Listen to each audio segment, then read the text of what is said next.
have two soccer balls right there. All members will please come to the floor. All members, please come to the floor because the hour for convening haven't arrived. All members, please come to the floor and take your seats. Mr. Clerk, will you please ring the bell?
Thank you, Mr. Clerk.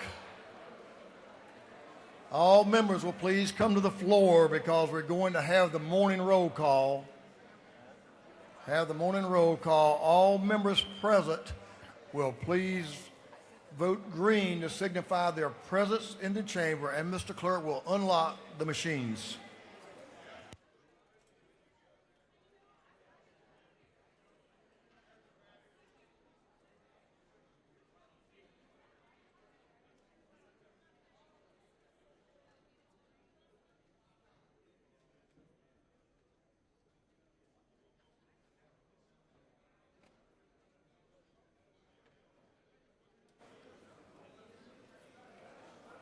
Have all members now voted their presence?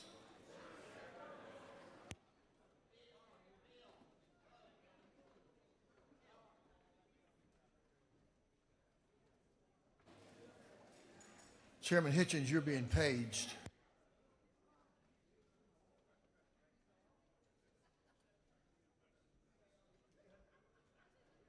All members now voted.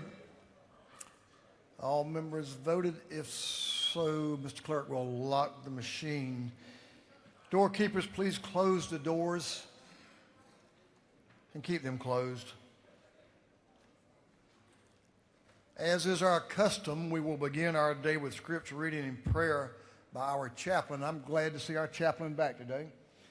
He's a good man, and I appreciate his presence here. After which we will pledge allegiance to the flag of our country.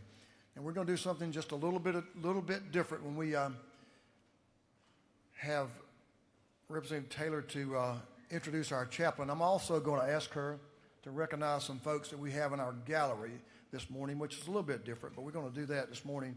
We're going to make sure we get them acknowledged, and it won't happen. That will not occur during morning orders, but will occur right now as she comes to recognize some guests and introduce our chaplain of the day. The lady from the 92nd House District, Representative Rhonda Taylor, is recognized to introduce our speaker. Thank you, Mr. Speaker. Good morning, colleagues. It's a wet, rainy day. It is my pleasure to welcome you all to AME Day at the Capitol. We have in the gallery some AMEs who have driven far and near to join us this morning. And if you are with us, please stand and be recognized. Yes.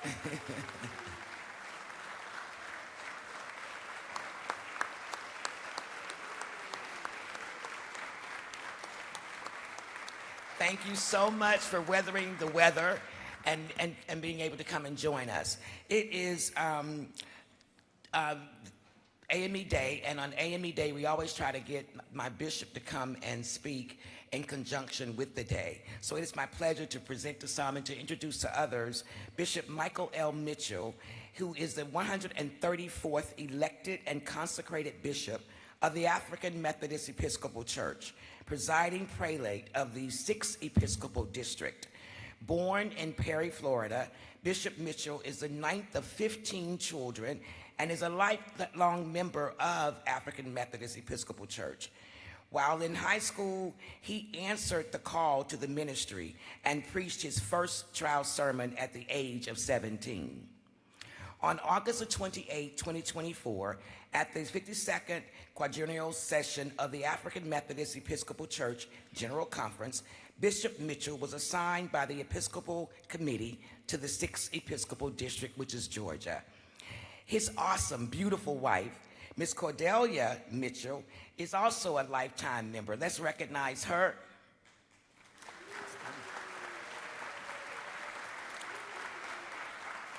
She is a human resources executive and a proud graduate of Spelman College and a member of Alpha Kappa Alpha Sorority Incorporated.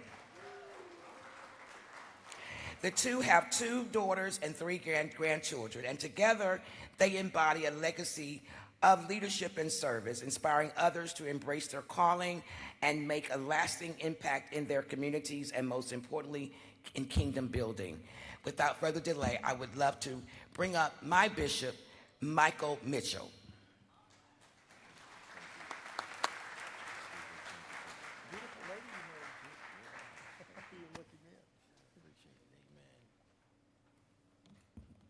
Thank you so very much, Representative Taylor, and certainly the speaker wanted me to know that I married a beautiful lady, amen, and I always say that I married up, amen.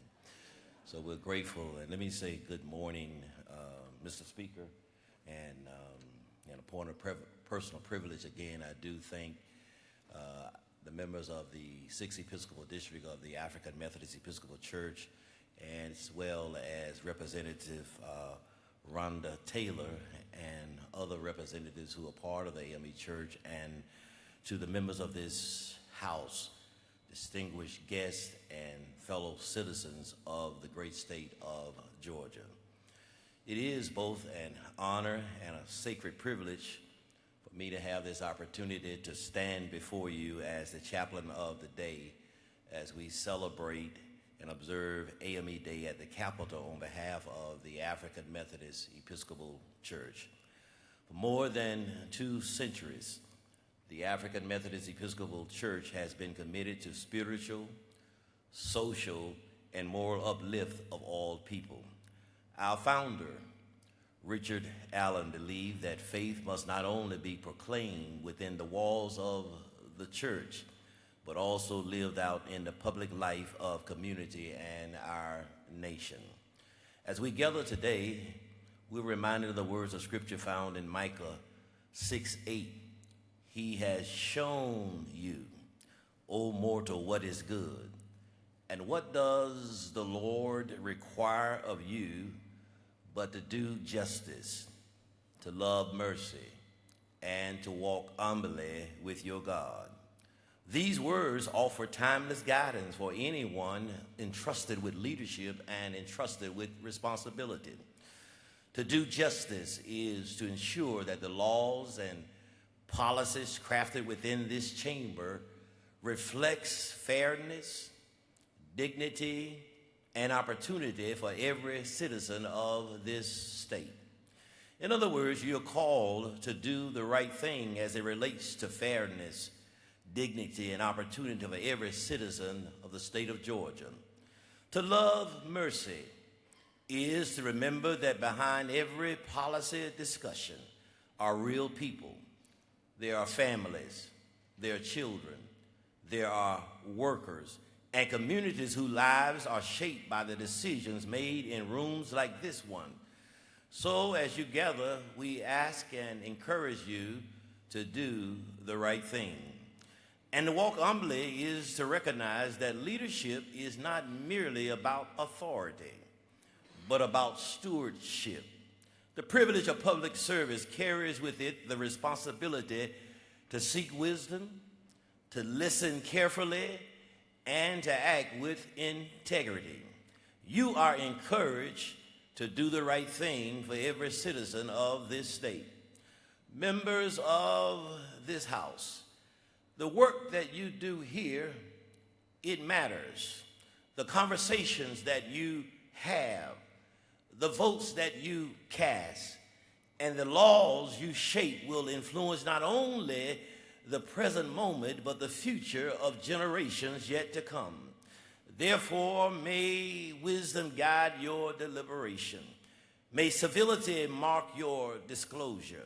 And may a sincere commitment to the common good shape every decision that you make in this chamber. As a people of faith and citizens of Georgia, we pray that God will grant each of you clarity of mind, courage of conviction, and compassion for those whom you serve. May God bless your service. May God bless this house and bless the great state of Georgia. Do the right thing for every citizen of this state. Can you please stand for our prayer? Let us pray. O most wise and eternal God, we pause at this moment to first thank you. God, we thank you for this day which you have made. We thank you for your grace, for your mercy. Gracious God, you are good to us. You brought us safely through the storm and through the rain and allowed us to be here today in this chamber. So God, we want to say thank you. God, as we gather today, we continue to seek your peace in this world. God, we pause in this moment to acknowledge your presence and to seek your guidance. We thank you for the privilege of public service and for the men and women who have been entrusted with the responsibility of leadership in this house. I pray, God, that you would grant them wisdom as they deliberate, discernment as they consider the needs of the people they serve, and courage to do what is right even when the path is difficult. Lord, remind us that leadership is a sacred trust. May every decision made within these walls reflect justice, fairness, and compassion for all who call this state of Georgia home. Bless the Speaker of this House, Representative John Byrne, every representative, their staff, and their families. Strengthen them for the work before them and grant them patience, integrity, and understanding as they carry out their duties. We pray for the citizens of this great state of Georgia. May our communities be places of opportunity, places of peace, and shared prosperity. Oh God, guide us to walk in humility, to seek wisdom beyond our own understanding, and to serve one another with grace and respect. And now, may your wisdom guide this house, your peace guard every heart, and your grace sustain us in the days ahead. In your holy and mighty name we pray, and we all said, amen. And we do the Pledge of Allegiance. I pledge allegiance to the flag of the United States of America and to the republic for which we stand, one nation under God, indivisible, with liberty and justice for all. Perfect. I appreciate you. We're good. Okay. South Main Steps.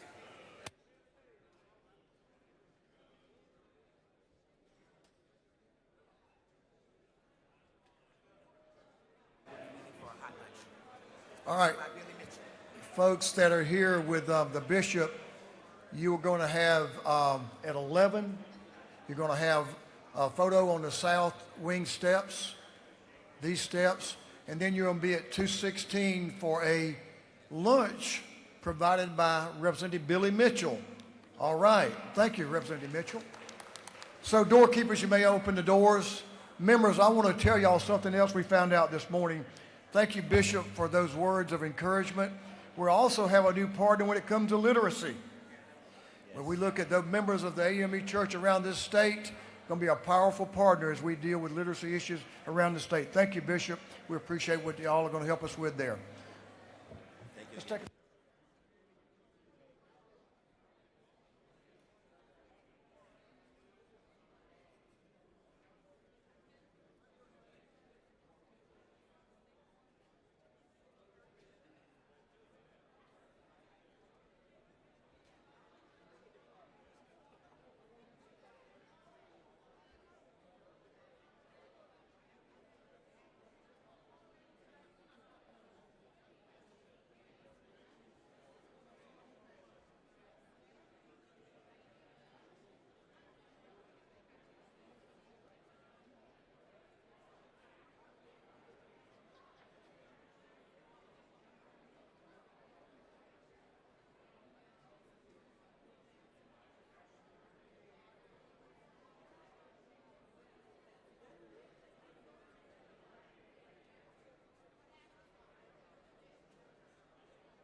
Members, you may join the bishop in the South Ante room and thank him for his service today and get a photo op with him.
Members, our doctor of the day today is brought to us by Representative Mac Jackson from Sandersville, Georgia.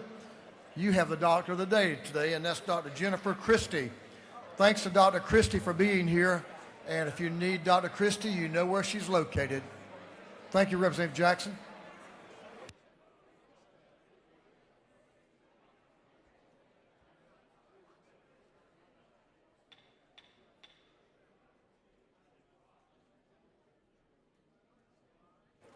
Chair now will recognize Chairman Hilton, the chair of the Committee on Information and Audits. Chairman Hilton. Thank you, Mr. Speaker. We had an extra day, and so we read the journal. Your Committee on Information and Audits has read the journal the previous legislative day, and we found it to be correct. I bet you read it twice, didn't you? Yes, sir. Absolutely. Chairman Hilton, the chair of the Committee on Information and Audits, reports that the journal of the previous legislative day has been read and found to be correct. Is there any objection to dispense with the reading of the journal? Hearing none, the reading of the journal is dispensed with. Is there any objection to the confirmation of the journal? Hearing none, and the journal is confirmed. Mr. Clerk, will you read the resolution establishing the order of business for the day? Representative Administration of the 104th moves the following be established as the order of business during the first part of the period. Unanimous consents. Introduction of bills and resolutions. First reading and reference of House bills and resolutions. Second reading of bills and resolutions. Reports of standing committees. Morning orders.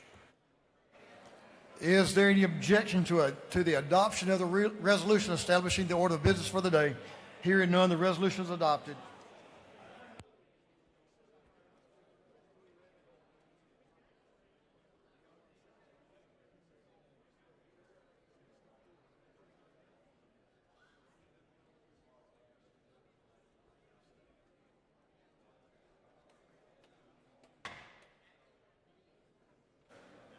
Members, if you will come to the floor and take your seats and give your attention to the Appropriations Chairman. We have an invite resolution I think you'll find pretty interesting. I'll let you guess what it's about. And that's not the guy, what was that movie with the guy with the soccer ball? He was lost on an island after the plane crashed. Come on, y'all. Cast, that's it. Yeah. Wilson. Y'all know what I'm talking about. Google it, Mr. Chairman, Prince, and then you'll know what I'm talking about. All members, please come to the floor.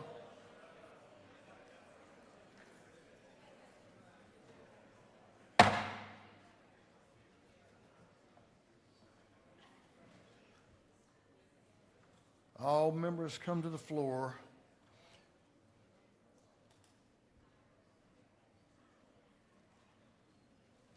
What resolution?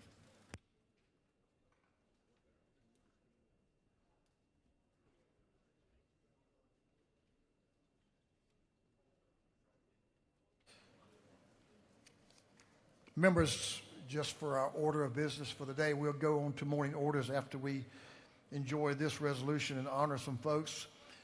with an invite resolution. Mr. Clerk, will you read House Resolution by Chairman Hatchett, House Resolution 1681? Will you read the caption? House Resolution 1681 by Representative Hatchett of the 155th, Abstration of the 104th, Burns on the 159th, Hughley of the 141st, Campbell of the 15th, and others.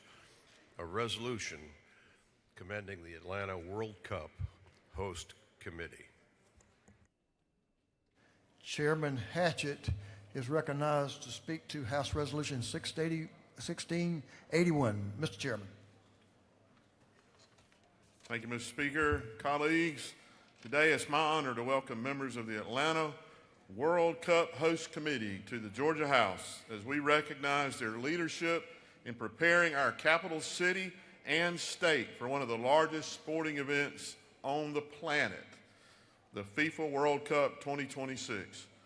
We're now 91 days until Atlanta's first FIFA World Cup match on June 15th.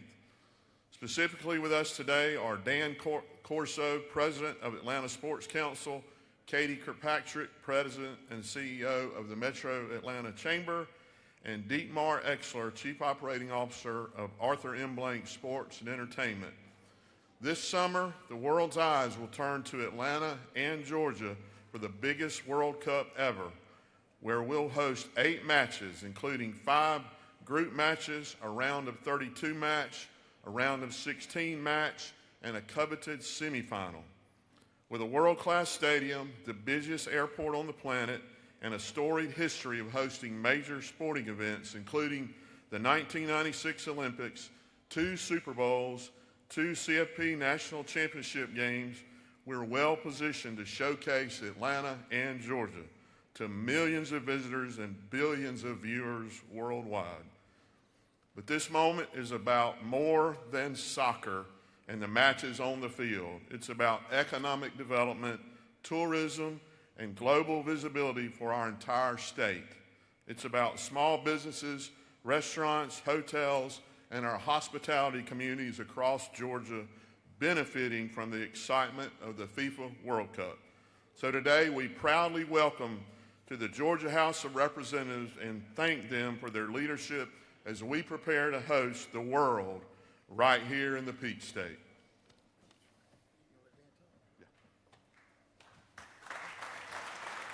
Thank you, sir.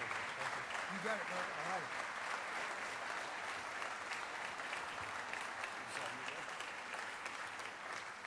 Good morning, everyone. Good morning. Speaker Burns, Chairman Hatchett, thank you so much for this opportunity.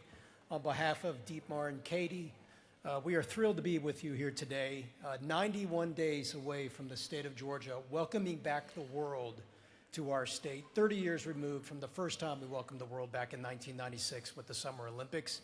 This will mark the state of Georgia as only 2 states in this country hosting the 2 biggest sporting events in the world, the 96 Olympics and the 2026 FIFA World Cup.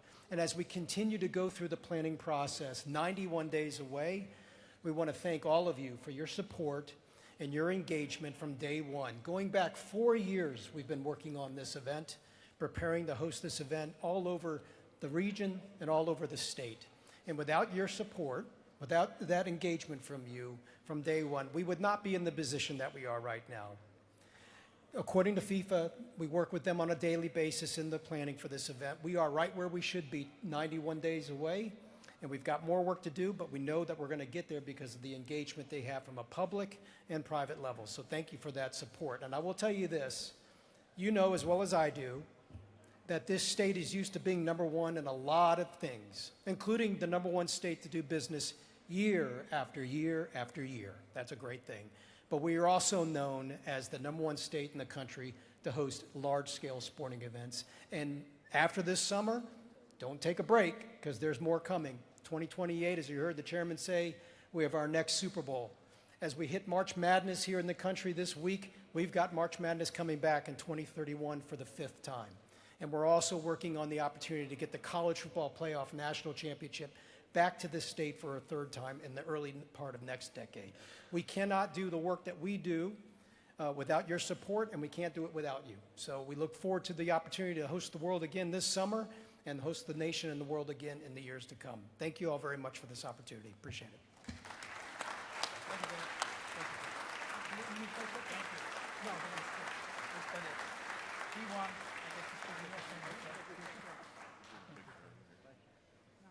Oh, good, thank you. All right. Looking good. He might leave it on.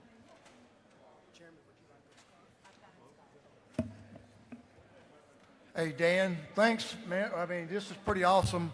I don't know about you all, I didn't grow up with soccer, but I've gained an appreciation for it since my grandchildren play soccer, and I'm even learning some of the rules, Dan, so we need to put some of the rules out there so we'll understand it. But what a wonderful opportunity that we have in this state to host FIFA World Cup here and all the work's been done. Members of this House, thank you for supporting our efforts that have supported their efforts too as well as bringing this extraordinary event to our state and what it's going to mean to us. So, Dan, Dietmar, Katie, thank y'all. Thank you for your partnership. Thank you all for what y'all are doing for us, and we look forward to and enjoying a lot of great countries being here that already have a home in Georgia, and we can celebrate them here, but also invite them to do business here as well and be a part of our great state. Thank y'all for what y'all are doing.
First reading of bills and resolutions. Mr. Clerk will read. House Bill 1539 by Representative Burchett of the 176, a bill being titled an act to authorize the assessment and collection of a technology fee by the probate court of Ware County. Intergovernmental coordination. House Bill 1540 by Representative Burchett of the 176, a bill being titled an act to authorize the assessment and collection of a technology fee by the state court of Ware County. Intergovernmental coordination. House Bill 1541 by Representative Burchett of the 176, a bill being titled an act to authorize the assessment and collection of a technology fee by the magistrate court of Ware County. Intergovernmental coordination. House Bill 1542 by Representative Yurt of the 152nd, a bill being titled an act to authorize the assessment and collection of a technology fee by the magistrate court of Worth County. Intergovernmental coordination. House Bill 1543 by Representative Lumsden of the 12th, a bill being titled an act to amend an act to provide a $40,000 homestead exemption from certain ad valorem taxes. Intergovernmental coordination. House Bill 1544 by Representative Lumsden of the 12th, a bill being titled an act to provide a homestead exemption from Chattooga County ad valorem taxes. Intergovernmental coordination. House Bill 1545 by Representative Rhodes of the 124th and Washburn of the 144th, a bill be titled an act to amend an act creating the Board of Commissioners for Putnam County. Intergovernmental coordination. House Bill 1546 by Representative Carpenter of the 4th, a bill be titled an act to amend Chapter 80 and Title 36 of the Official Code of Georgia annotated relating the general provisions applicable to counties, municipal corporations. Governmental affairs. Bill 1547 by Representative Williams, 168th, a bill be titled an act to amend an act to create the Board of Elections and Registration for Liberty County. Intergovernmental coordination. House Resolution 1663 by Representative Bernal of the 77th, Bell of the 75th, Flournoy the 74th, and Scott of the 76th. A resolution recognizing Dr. Anthony W. Smith and dedicating a road in his honor.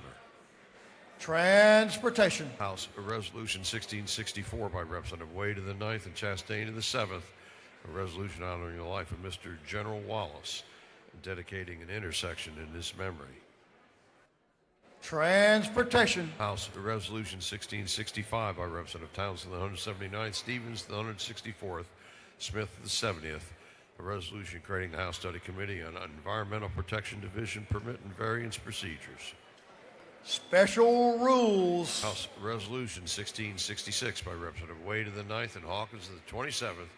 A resolution honoring the life of Mr. John W. Ralston and dedicating an intersection in his memory. Transportation. House Resolution 1667 by Representative Yearda of the 152nd, Osteen of the 169th, Ford of the 170th, Gamble of the 15th, Gunner of the 8th. A resolution recognizing the life of Mr. Bryce Allen Johnson and dedicating a bridge in his memory. Transportation. House Resolution 1668 by Representative Crawford of the 89th, Oliver of the 84th, Barnes of the 86th, Lallier the 59th, Draper the 90th, and others. A resolution urging the Department of Education and local school systems. Special rules. House Resolution 1669 by Representative Westbrook of the 163rd, Jackson of the 165th, Evans the 57th, Fryer the 122nd, Campbell the 35th. A resolution creating the House Study Committee on End-of-Life Issues. Special rules. House Resolution 1670 by Representative Medina of the 110th, Jones of the 25th, Thomas the 21st, Kendrick of the 95th, Prince of the 132nd, and others. A resolution recognizing the importance of voluntary community-based resource recovery efforts.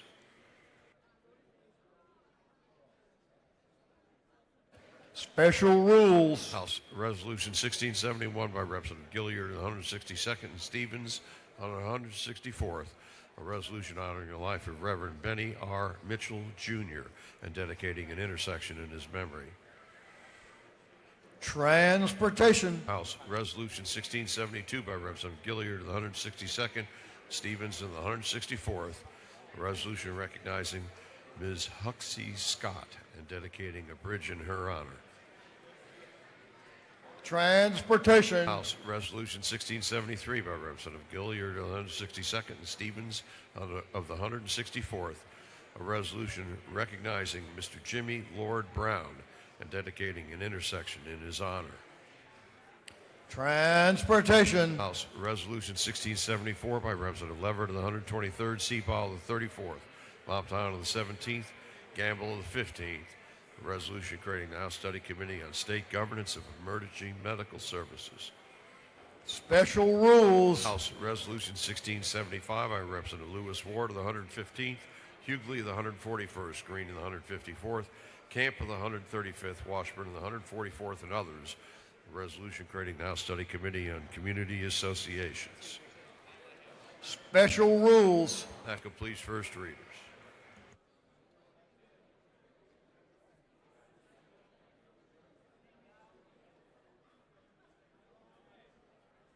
Second reading of bills and resolutions. Mr. Clerk will read.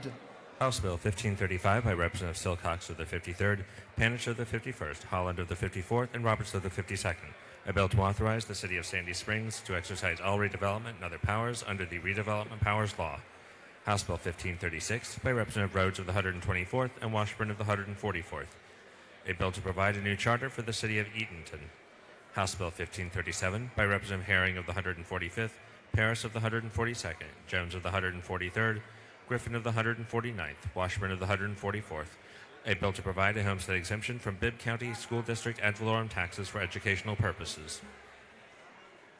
House Bill 1538 by Representative Herring of the 145th, Paris of the 142nd, Jones of the 143rd, Griffin of the 149th, and Washburn of the 144th.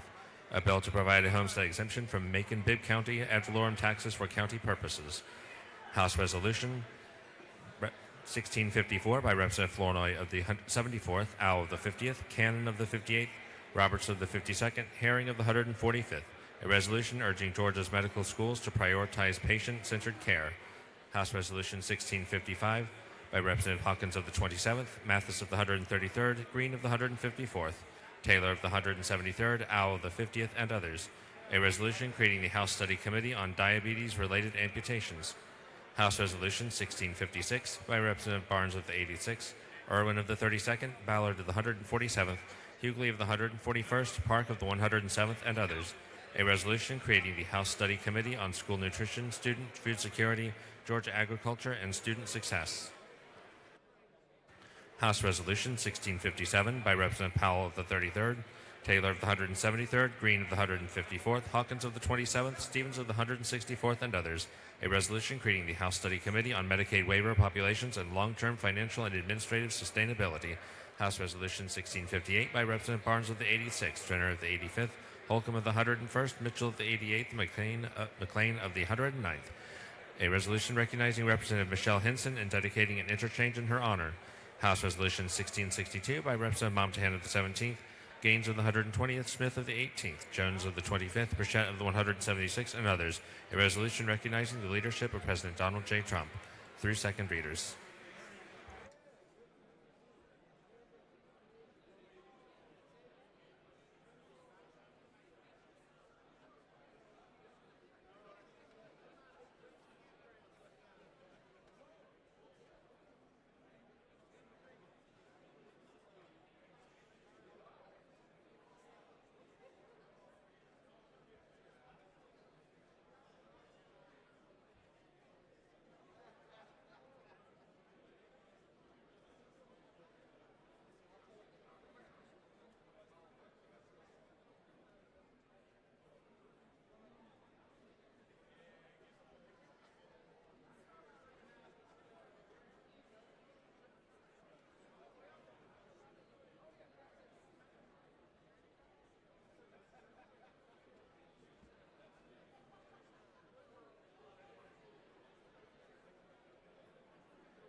Reports of standing committees. Mr. Clerk will read.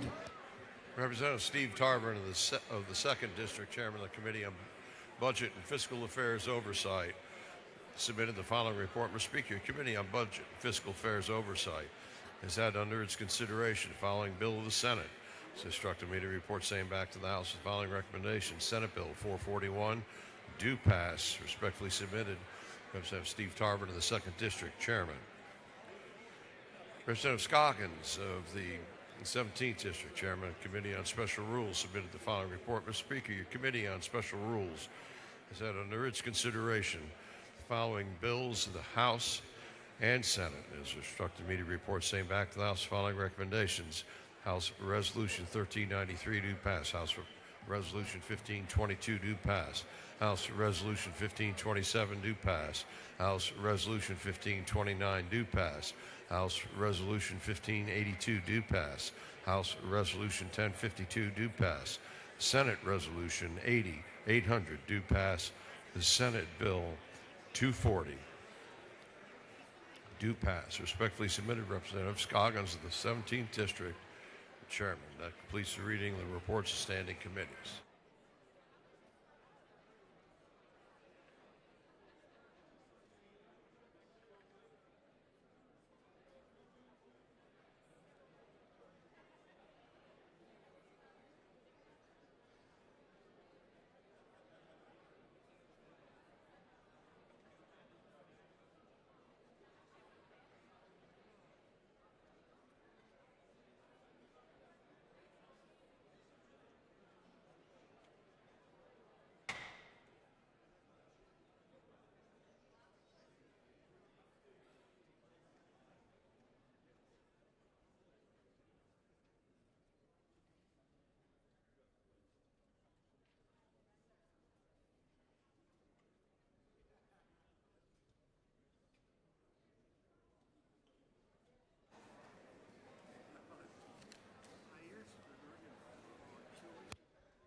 Members, we have some morning orders we'll move on to now. So I'm going to ask you to come, take your seats, and give the member in the well your attention. So if you're down that center aisle, you'll please take your conversation to another location.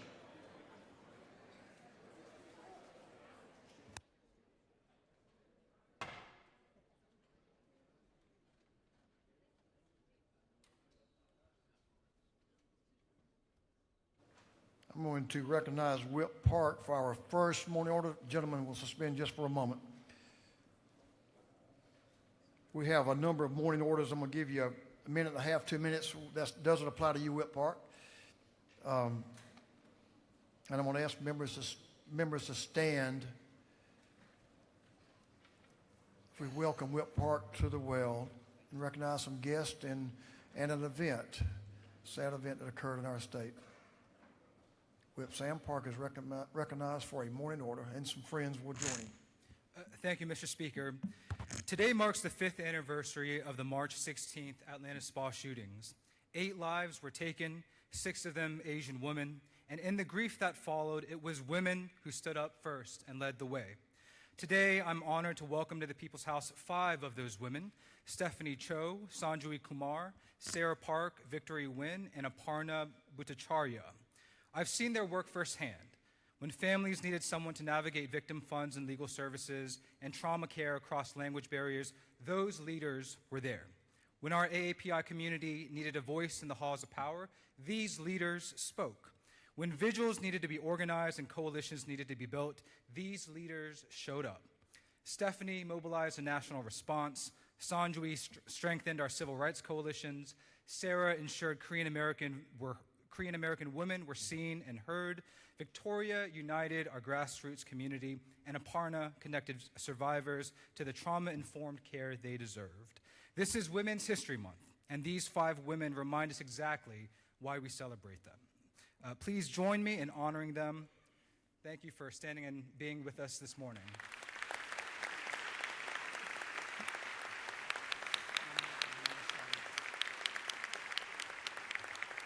And if I may have a moment of silence for the victims. Thank you, Mr. Speaker. I yield the well. Thank you, Representative Park. Ladies, thank you for your advocacy. Keep it up. We appreciate you caring about your neighbors and taking care of your neighbors. Thank you so much. And our condolences go out to those families who lost loved ones.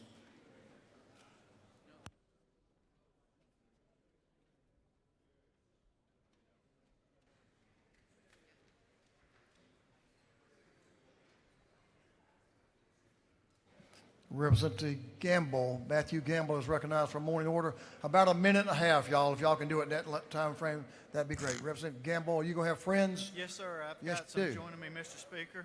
Y'all give the gentleman the well your attention, please. The gentleman's recognized. Thank you, Speaker. Tomorrow, March 17th, is recognized nationally as Profound Autism Day. And even though we're a day ahead, since we're out of session tomorrow, we still wanted to recognize the day in light of the fact that many Georgians deal with profound autism. So we've done a resolution recognizing March 17th as Profound Autism Day. I'm honored to have a constituent of mine, Sandy Marcus, here, who definitely knows firsthand what that means in her family's life. And Sandy, we're glad you're here, and we'll recognize you if you want to just wave to us back there. But we wanted to take a moment to recognize tomorrow as Profound Autism Day in our state.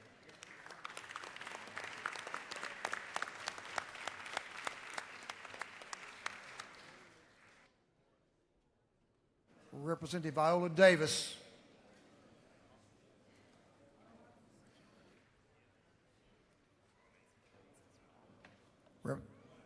You have friends too, don't you? Bring them with you. Let's see who your friends are. Y'all join Representative Davis. There's 1, 2, 3. There's a whole bunch of you. I invite the Divine Nine to join us. Thank you. Thank you, Mr. Speaker. Members of the House, today I ask for your support in recognizing March 16th, 2026 as Sigma Gamma Rho Sorority Day at the Capitol.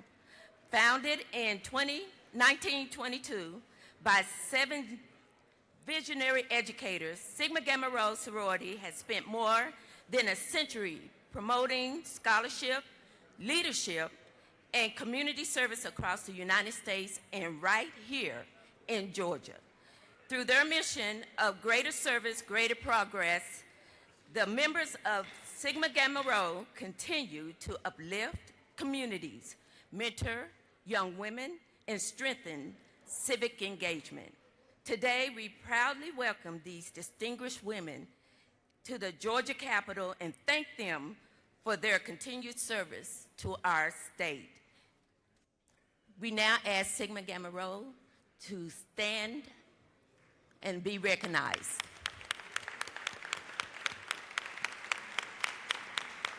Thank you, Mr. Speaker. Is Representative Griffin an honorary member? Is that what you're telling me? Yeah, I think he is. Welcome, y'all. Good to have y'all in the Capitol.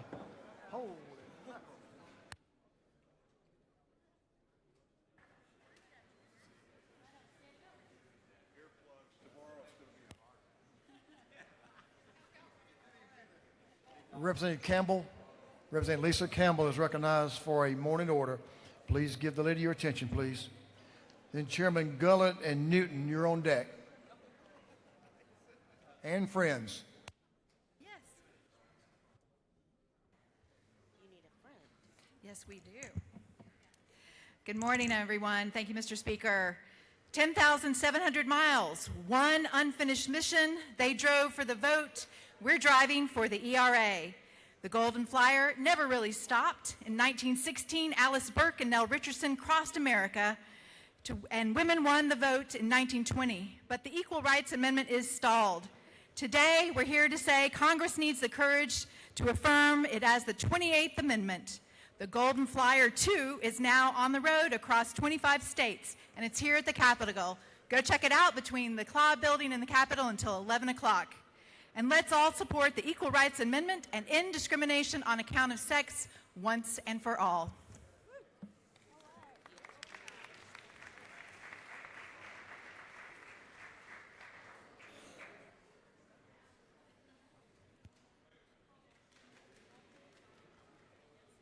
Chairman Gullett. Chairman Gullett.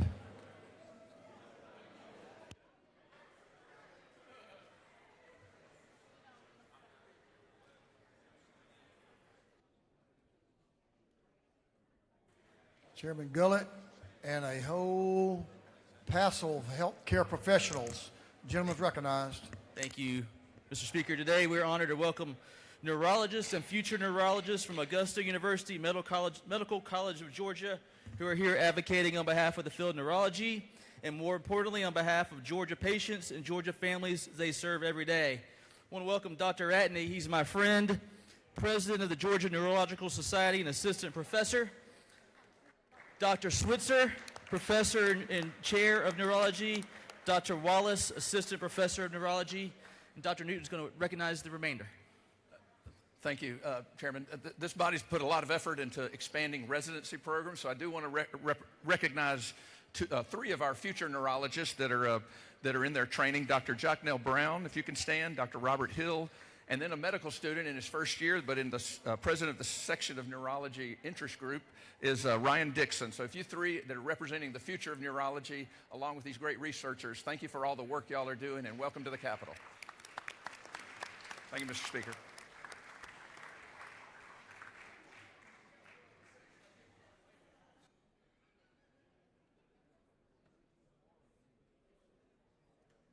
Representative Beckles. Ladies recognized.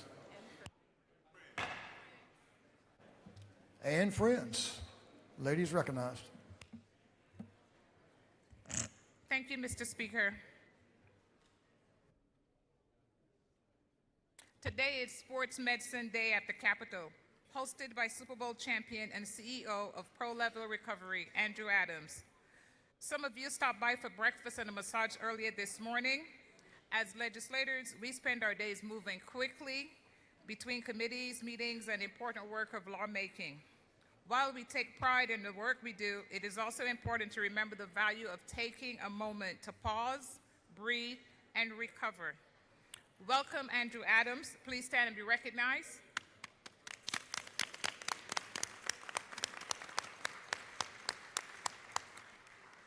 Mr. Speaker, I still have a space for you to get your massage. I yield the well. What time? I could go now. Just saying. Representative Beckles, let's send him over to the Senate. We need some massage, some legislation over in the Senate. That'd be that part. Representative Lim, gentleman's recognized, and friends. Thank you, Mr. Speaker. Representative Jasmine. Thank you, Mr. Speaker. Representative Jasmine Clark and I are very happy to welcome the Meadow Creek High School boys basketball team. We are honoring them with a House resolution because they are this year's Region 7 6A champions, winning their first region championship in 20 years. We also congratulate them on their playoff run, making it all the way to the quarterfinals, finishing with a 24-7 record, and ultimately picking up some honors as well from the Georgia Basketball Coaches Association. Congrats to Coach Terry Smith, Assistant Coach Dominique Davis, Eric Smith, Sean Smith, and all the players. Go Mustangs, and team, would you please stand so we can give you all a warm welcome and applause.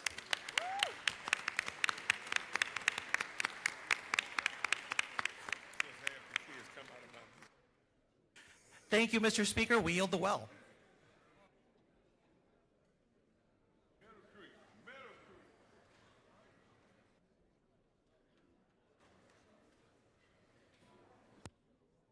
Congratulations, y'all.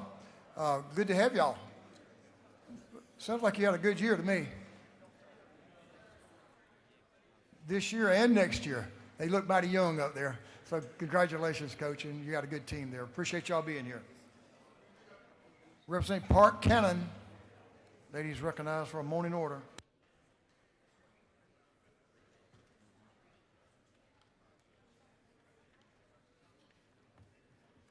Thank you, Mr. Speaker. Today we come to honor the Black midwives across Georgia. In 2023, Jamara Amani and other key midwifery stakeholders got the first resolution honoring March 14th as Black Midwives Day. And for the past 3 years here in Georgia, we've been doing it as an annual recognition. We do hope there can be a long-standing effort to understand the work that these midwives are doing. They are having a reception today from 11 a.m. until 1 p.m. in Club Room 502. You are welcome to join them. And with us right now are two of those midwives among the many who are here. And if you would stand. I would like to just add a special note that the former representative from District 56 used to talk a lot about reproductive justice and midwives, and that's because she was best friends with Mama Nasra. And many of us as doulas and birth workers came up under Mama Nasra, came up under Mama Saran.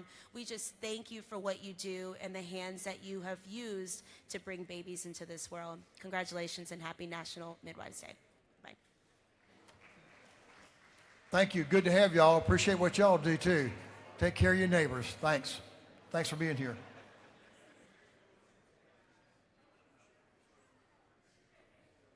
Chairman Chokus, then Chairman Hilton.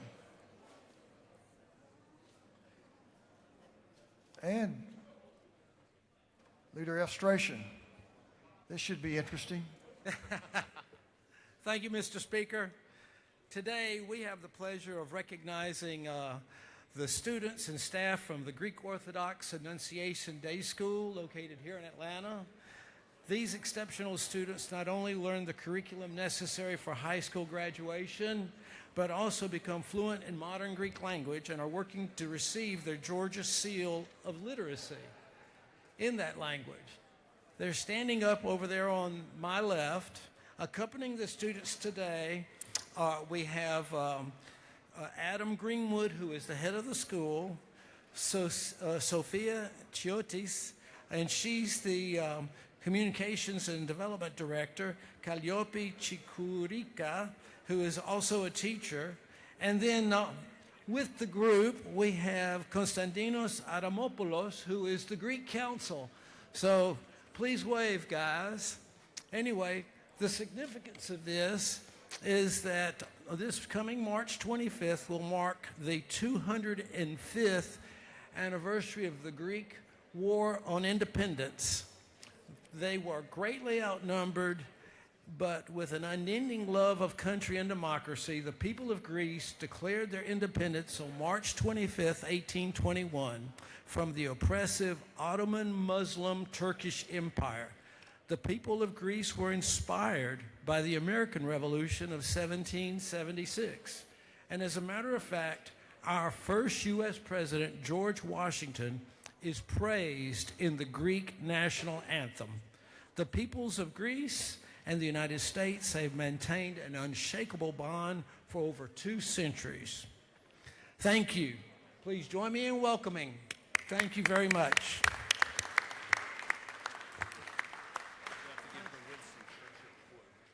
That's awesome information. Thanks for that. Thanks for being with us.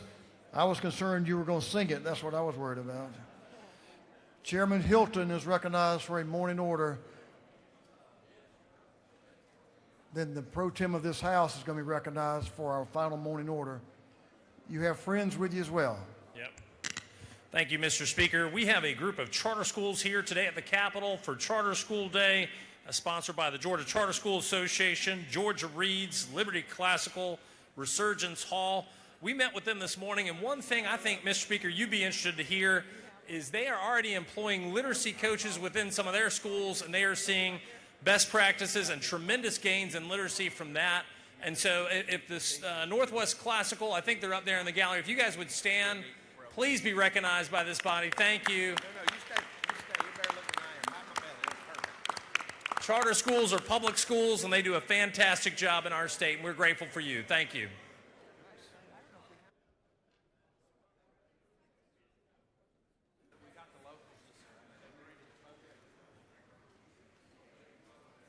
Pro Tem Jan Jones is recognized. Members, if you'll give the lady in the well and a very special guest who's been to this house a number of times, who's in the gallery, and Chairman Martin, give them your attention, please. Let me get their attention, Pro Tem. My friends in the gallery, I want them to recognize my friend. Well, thank you, Mr. Speaker. Today we're going to recognize and commend Audrey Catilla, Miss Georgia 2025. You may remember she came earlier this year and performed for us. And we want to recognize your unwavering commitment to education, service, and leadership, Audrey.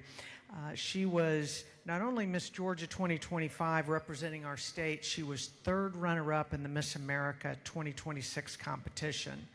She's very busy woman with her community service initiative aimed at reducing school dropout rates, and she's also classically trained in violin and piano.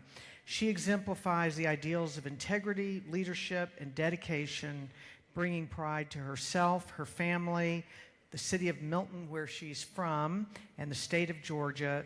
Please join me in recognizing Audrey Catilla.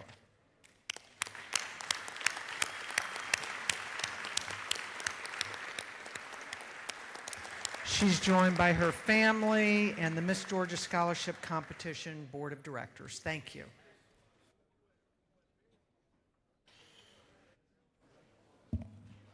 Welcome back. Anytime you want to come back here, you know you're more than welcome. Thanks for representing our state and for all the good things you stand for and all those supporting her in the pageant. Appreciate what y'all do. Thank you for that. We appreciate you all. Thanks for being here.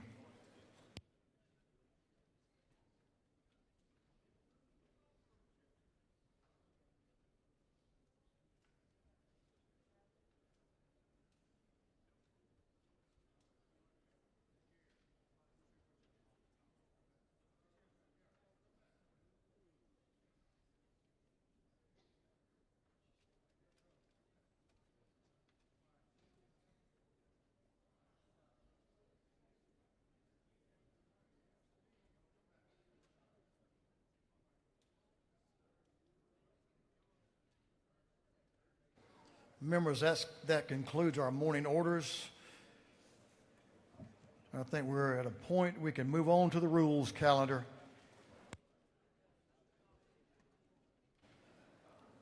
Mr. Clerk will read the caption to Senate Bill 524. Senate Bill 524 by Senator Harbin of the 16th and others to be entitled an act to amend Code Section 4286 of the Official Code of Georgia annotated relating to license plates promoting or supporting certain agencies, funds, or nonprofit corporations, so as to establish a specialty license plate honoring the Girl Scouts of Georgia. This bill has been referred to the Committee on Public Safety and Homeland Security. That committee recommends that this bill do pass.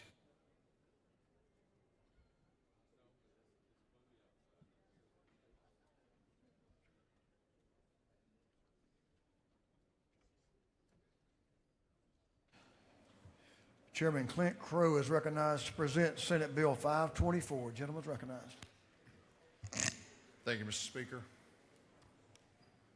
I think there we go.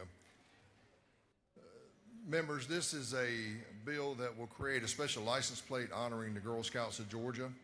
You see it displayed up on the screen here. The funds raised by this plate will be dispersed to the Girl Scouts of Greater Atlanta and the Girl Scouts of Historic Georgia. It's really done to honor this organization that has meant a lot to so many young girls around the state. This bill will also create another license plate since we are celebrating the 250th anniversary of America this year. It also creates a plate that commemorates the anniversary of the United States of America's independence, and the design includes the phrase 250 years of freedom and liberty in place of the county decal, and we have a rendering of that as well. You see it up here on the screen. That's the bill, Mr. Speaker, and I'll be happy to yield for any questions. The gentleman has no questions. I yield the well. The gentleman has yielded the well. Is there any objection to the previous question being ordered? Hearing none, the previous question is ordered. Is there any objection to agreeing to the report of the committee, which was favorable to the passage of the bill? Hearing none, the report of the committee is agreed to. Shall this bill now pass? All in favor of the passage of the bill will vote yes. Those opposed will vote no. And Mr. Clerk will unlock the machine.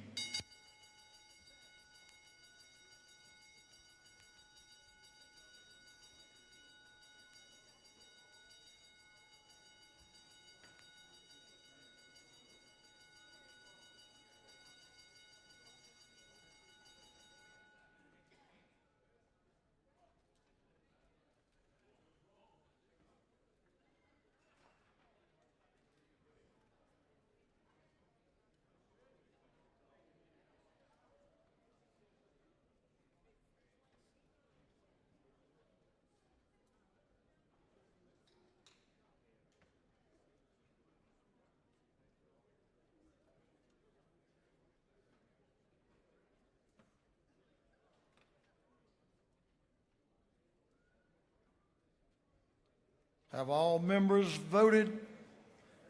For what purpose is Representative Carlton? He waves. All members now voted. If so, Mr. Clerk will lock the machine. On the passage of Senate Bill 524, the yeas are 155, the nays are 0. This bill having received the requisite constitutional majority is therefore passed. Mr. Clerk, will you read the caption to Senate Bill 435? Senate Bill 435 by Senator Goodman of the 8th and others to be entitled an act to amend the Official Code of Georgia annotated so as to rename the Georgia Development Authority as the Georgia Agricultural Development Authority. This bill having referred to the Committee on Agriculture and Consumer Affairs, that committee recommends that this bill do pass.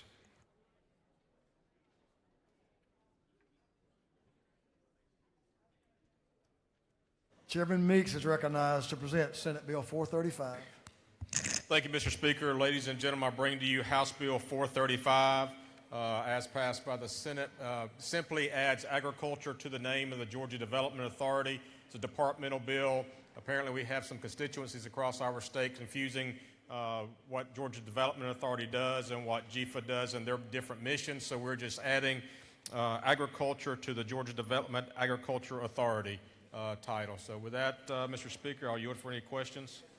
Gentleman has no questions. Thank you, Mr. Speaker. I yield the will and ask for your favorable considerations. Gentleman yielded the well. Is there any objection to the previous question being ordered? Hearing none, the previous question is ordered. Is there any objection to agreeing to the report of the committee, which was favorable to the passage of the bill? Hearing none, the report of the committee is agreed to. Shall this bill now pass? All in favor of the passage of the bill will vote yes. All those opposed will vote no. And Mr. Clerk will unlock the machine.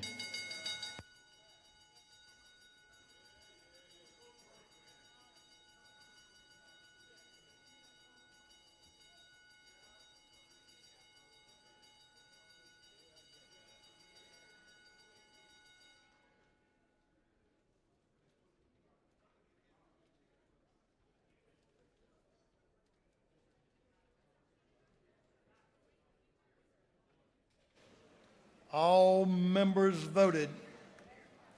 All members voted. If so, Mr. Clerk will lock the machine. On the passage of Senate Bill 435, the yeas are 154, the nays are 0. This bill, having received the requisite constitutional majority, is therefore passed.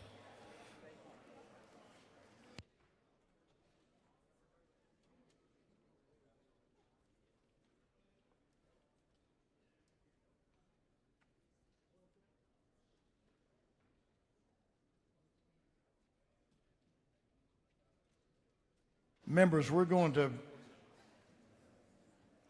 have a bill that we can take further action on, and that's what we're going to do right now. We're going to recognize Representative Chaz Cannon for a motion. Mr. Speaker, I move that the House agree to the Senate substitute of House Bill 244. Mr. Clerk, will you read the caption? House Bill 244 by Representative Cannon, the 172nd, to be titled an act to amend Code Section 36817 of the Official Code of Georgia annotated relating audit of financial affairs and transactions. Representative Cannon is recognized to explain the Senate substitute. Thank you, Mr. Speaker. House Bill 244, which pertains to local government audit requirements, made it to the Senate last session.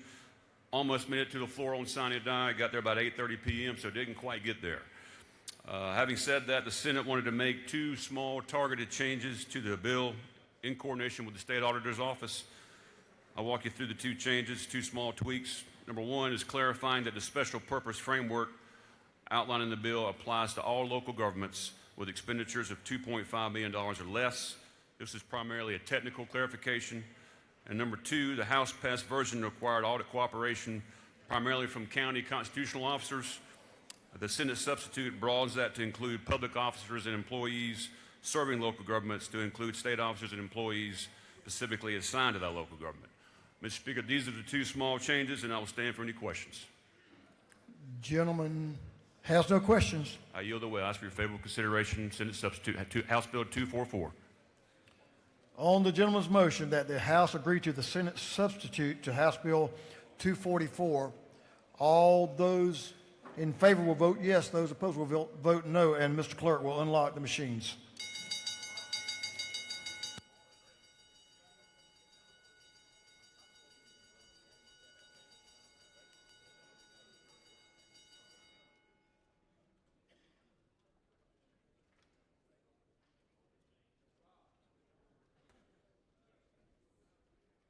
Have all members voted? Take your time, I got you.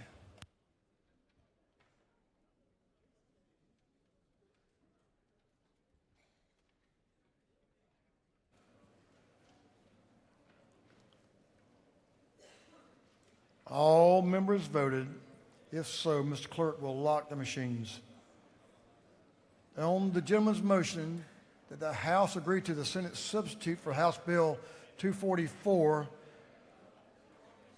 the yeas are 151, the nays are 4, and the House has agreed to the Senate substitute to House Bill 244.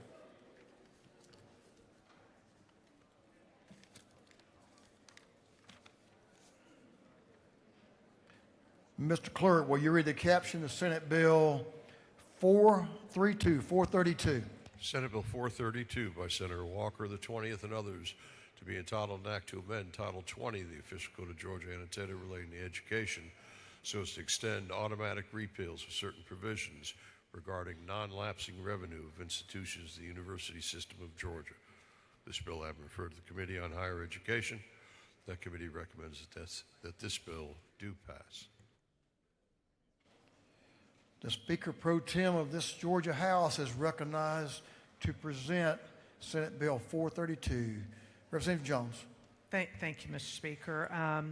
House members, I'd like to ask for your favorable consideration of Senate Bill 432, which you will see on page 2, makes one change. It extends an expiration date from July of 2026 to July of 2031. This has been in effect since 2003.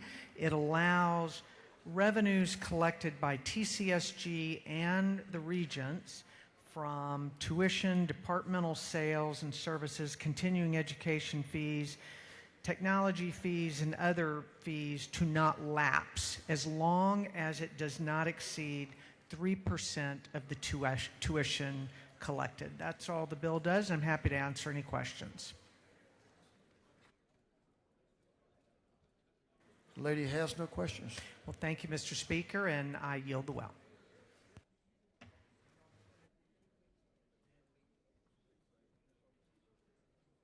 Is there any objection to the previous question being ordered? Hearing none, the previous question is ordered. Is there any objection to agreeing to the report of the committee, which was favorable to the passage of the bill? Hearing none, the report of the committee is agreed to. Shall this bill now pass? All in favor of the passage of the bill will vote yes. Those opposed will vote no. And Mr. Clerk will unlock the machine.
Have all members voted? All members voted. If so, Mr. Clerk will lock the machine. On the passage of Senate Bill 432, the yeas are 153, the nays are 2. This bill, having received the requisite constitutional majority, is therefore passed. Mr. Clerk, will you read the caption of Senate Bill 160? Senate Bill 160 by Senator Kirkpatrick of the 32nd and others to be entitled an act to amend Code Section 46.390.1 of the Official Code of Georgia annotated relating to reckless stunt driving. This bill I refer to the Committee on Motor Vehicles. That committee recommends that this bill do pass by committee substitute.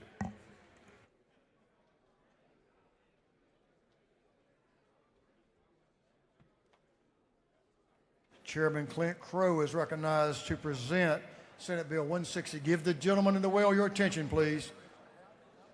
Representative Crow is recognized. Thank you, Mr. Speaker.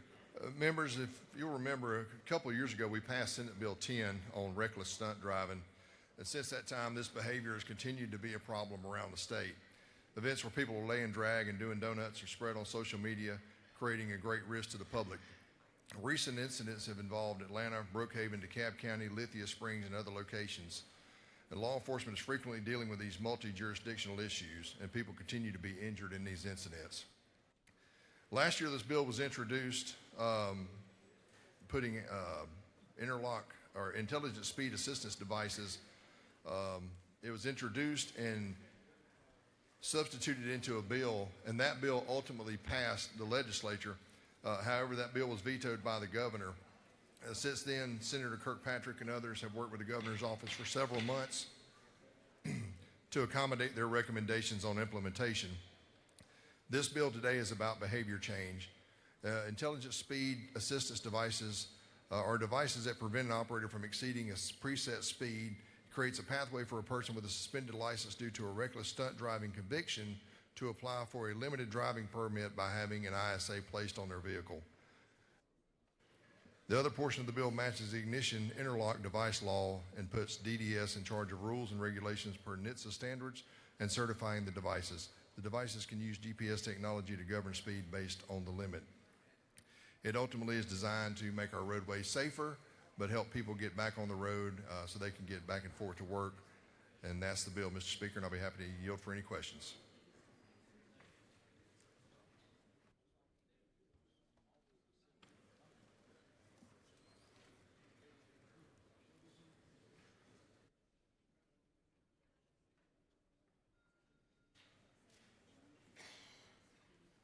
Gentleman has a question. Minority Leader Hughley. Leader Hughley right in front is recognized for a question. Thank you, Mr. Speaker. Does the gentleman yield? Yes, ma'am. So can you speak to the exclusions in the bill for certain drivers?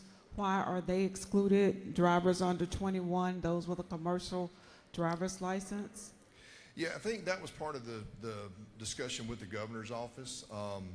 You know, drivers under 21 are not as experienced, and so you want to make sure that you get them a little more experience before they get back on the road.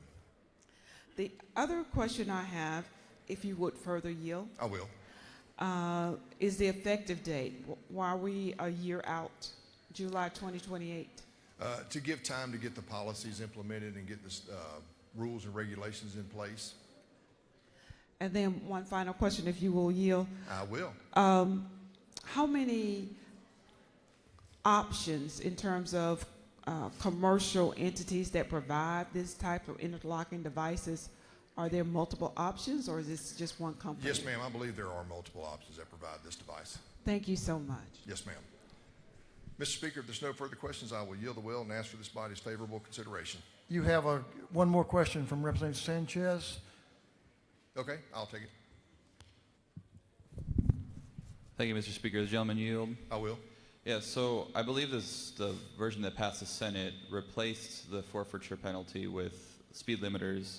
Is there a reason we brought that back in the House version? I'm sorry, which line are you referring to? Check.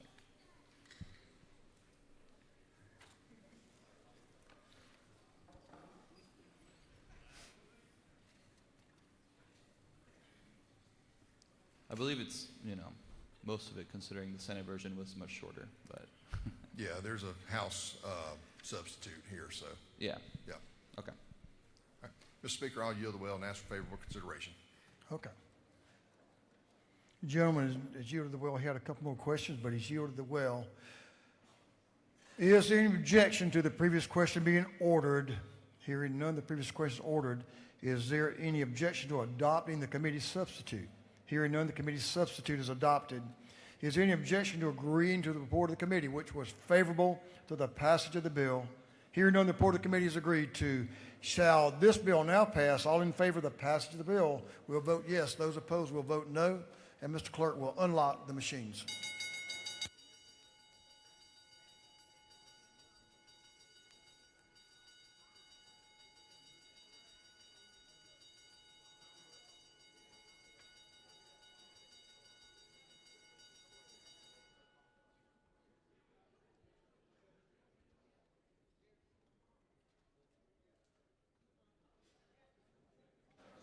Have all members voted?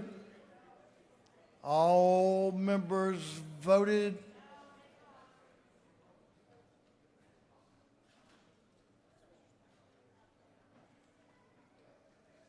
All members voted? If so, Mr. Clerk will lock the machine. On the passage of Senate Bill 160, the yeas are 130, the nays are 26. This bill, having received the requisite constitutional majority, is therefore passed. Mr. Clerk, will you read the caption to Senate Bill 177? Senate Bill 177 by Senator Anna Navarre of the 31st and others to be entitled an act to amend Chapter 5 of Title 21 of the Official Code of Georgia annotated relating to government transparency and campaign finance so as to provide for the transparency in foreign funded political activities within the state. This bill having referred to the Committee on Technology and Infrastructure Innovation That committee recommends that this bill do pass by Rules Committee substitute.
Members, we're going to suspend from the rules calendar just for a few minutes and recognize a very distinguished Georgian who happens to be a former member of this House.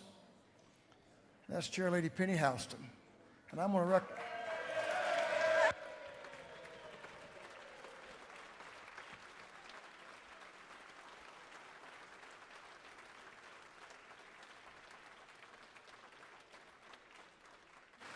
She's just listened to me, and she never listened to me before. I don't know how that works out. But so we're going to recognize Representative Jacqueline Ford and friends to speak to some information on Representative Houston. So if you want to join her in the well, this would be the appropriate time.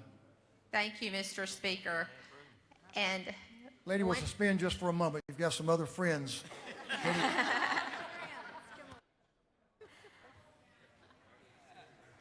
I'm not sure if they're your friends or Penny's friends, but we're going to let them come down. What? I think they're your friends, Penny. I think they're her friends. Good to see you, Carl. I think they are Representative Penny Houston's friends. The lady's recognized. Thank you, Mr. Speaker. And I think this is well earned, and that former Representative Houston stops the show when she comes in. So we have a resolution honoring her, whereas the Honorable Penny Houston was raised in Leary, Georgia, and graduated from Stevens College in Columbia, Missouri, and from the University of Georgia. She was elected to the House of Representatives in 1997 and tirelessly represented the interests of her constituents in District 170 for nearly 3 decades. She served as chairperson of the Appropriations Subcommittee for Economic Development, Tourism, and on the Ways and Means, Banks and Banking, Economic Development and Tourism, Budget and Fiscal Affairs Oversight, and Appropriations Committees, and Rural Development Council. She's a woman of deep abiding faith and is an active member of Nashville United Methodist Church. Her leadership and guidance have been instrumental for numerous organizations in her counties of Berrien, Tift, and Cook, and she's a lifelong advocate for children. Representative Houston has been involved with the Georgia Sheriff's Youth Homes for more than 30 years and is a member emeritus of the Georgia Sheriff's Boys Ranch Board in Hahira and serves on the advisory board of the Atlanta Speech School.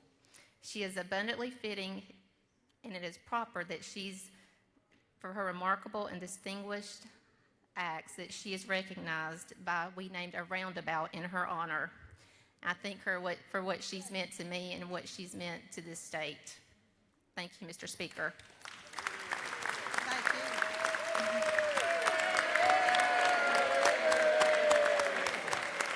Well, if I knew I'd gotten this kind of reception, I would have come a long time ago. I'll see y'all next month. This is wonderful. This place is home, and I want you to understand the best thing that'll ever happen to you when you're representative of the friends you make. And they're lifetime friends. You can never have any better friends than this, even though you might get on a few. And I want to tell the gentleman on the front row, this is the best day of my life. Thank you. And every one of y'all have a special place in my heart, and this place does too. This is really home, and it'll be home to you. And thank you for serving, and thank you for the friendship, and thank you for loving me and making me feel special. I look at Mary Margaret, and she's helped so many boys at the Boys Ranch, but now my mission has changed. I was appointed several years ago to the Methodist Children's Home, and we have a tax credit in the Methodist Children's Home, and we'll be glad. Now that's a tax credit I approve of. But anyway, thank you, and may God bless each one of you, and may God continue to bless America. And I just love all of you, and I hope I get to visit with everybody. And listen, with this, I'll come back next week. Thank you so much. Goodbye, and I hope we get.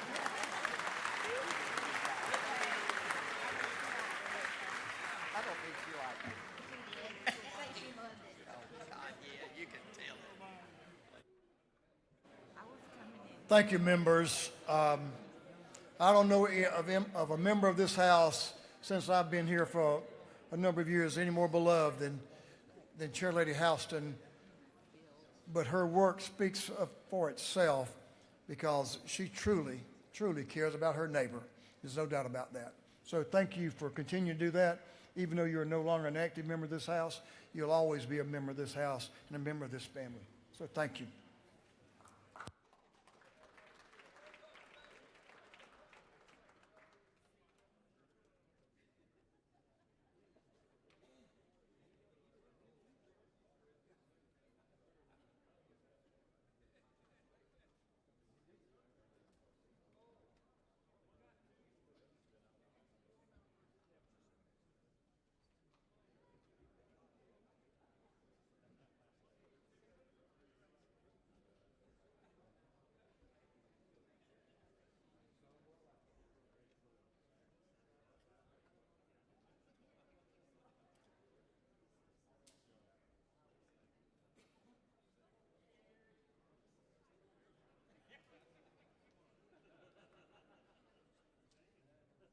I know you all want to have a moment with this great lady, so we're going to ask you to join her in that south ante room. We're going to take up a bill, but we're going to suspend just for a moment or two. It won't be long, and we'll get back to work on Senate Bill 177. So members, bear with me. We're going to suspend just for a moment or two.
Thank you, members. Members, we'll move back onto the rules calendar.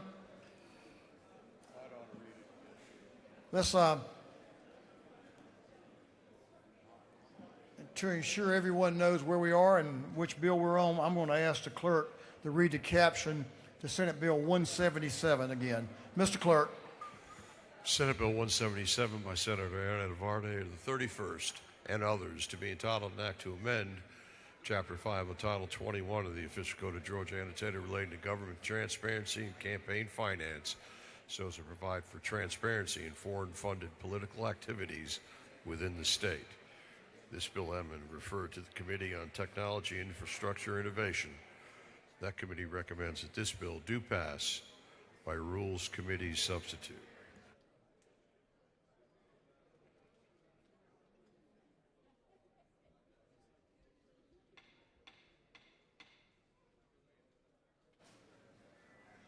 Chairman Joseph Gullett is recognized to present Senate Bill 177.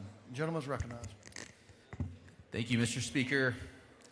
Bring to you Senate Bill 177, and quite simply, this is a transparency bill.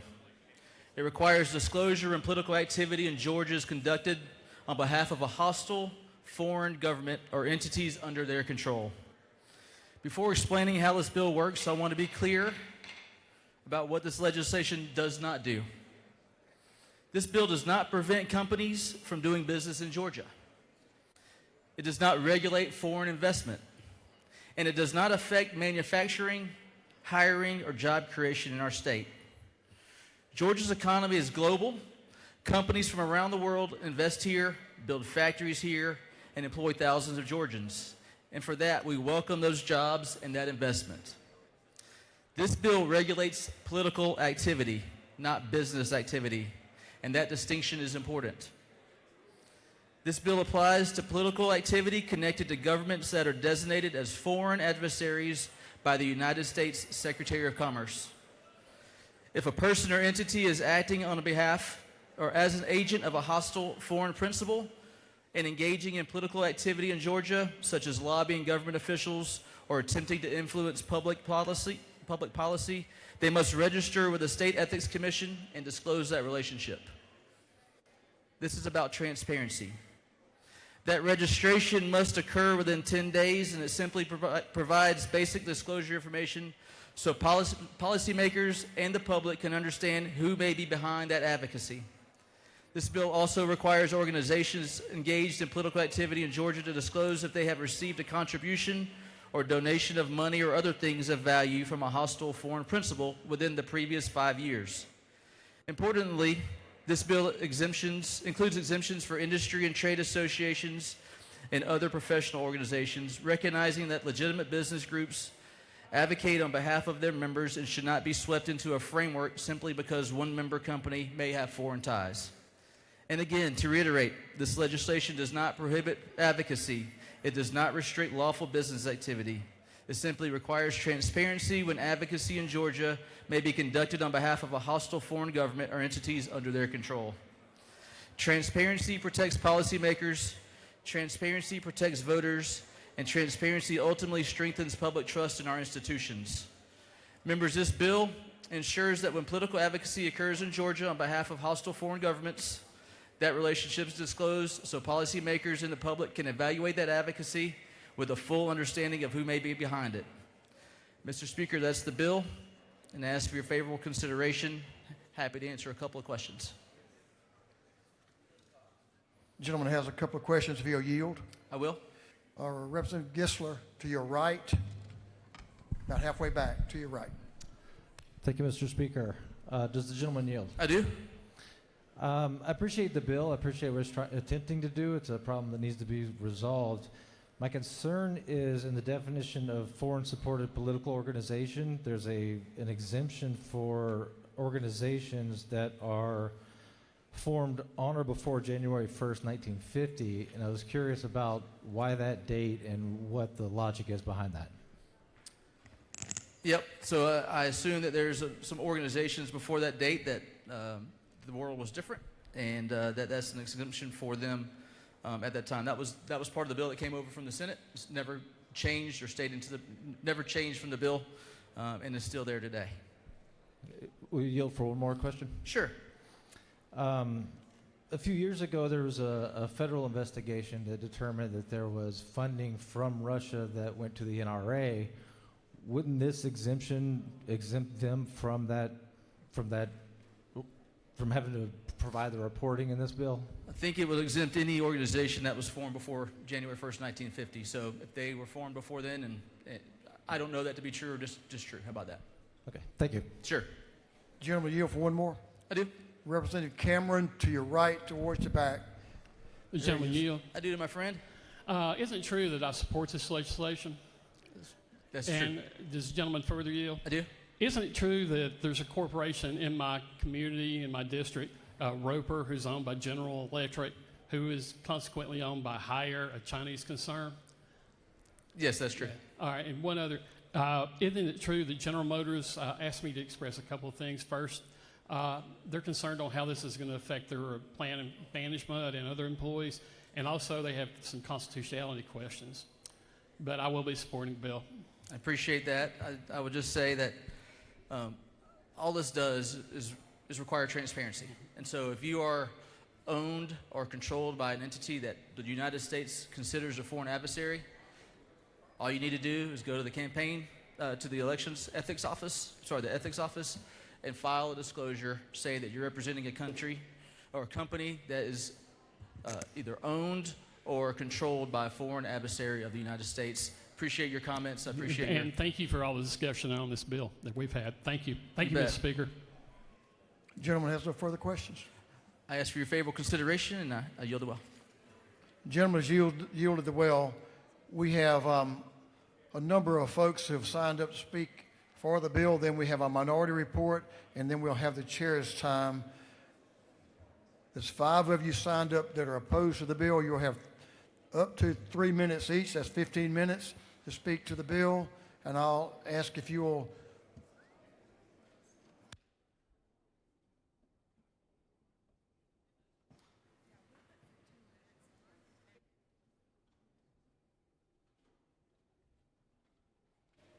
Yes, we'll put 15 minutes on the timer, and then we'll break when you step down till the next member comes up.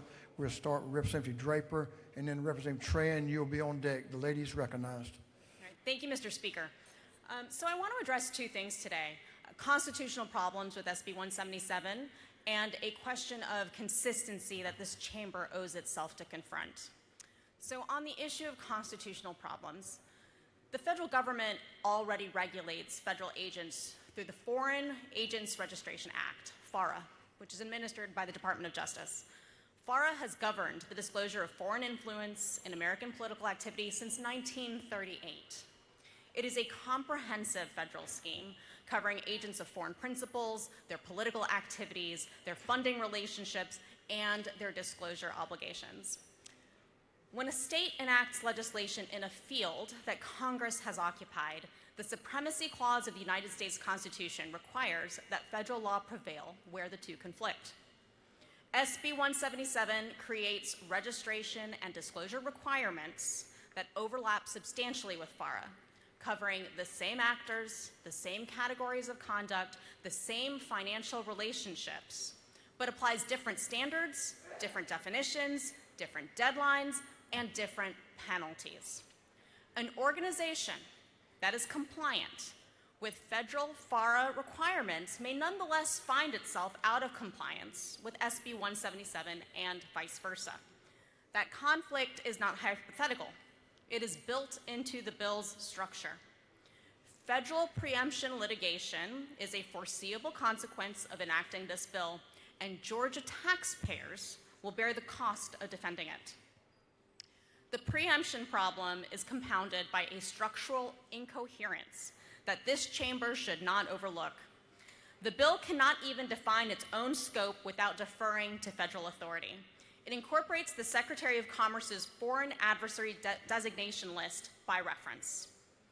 Georgia is simultaneously claiming independent state regulatory authority over foreign influence and admitting it cannot define hostile foreign country without looking to Washington.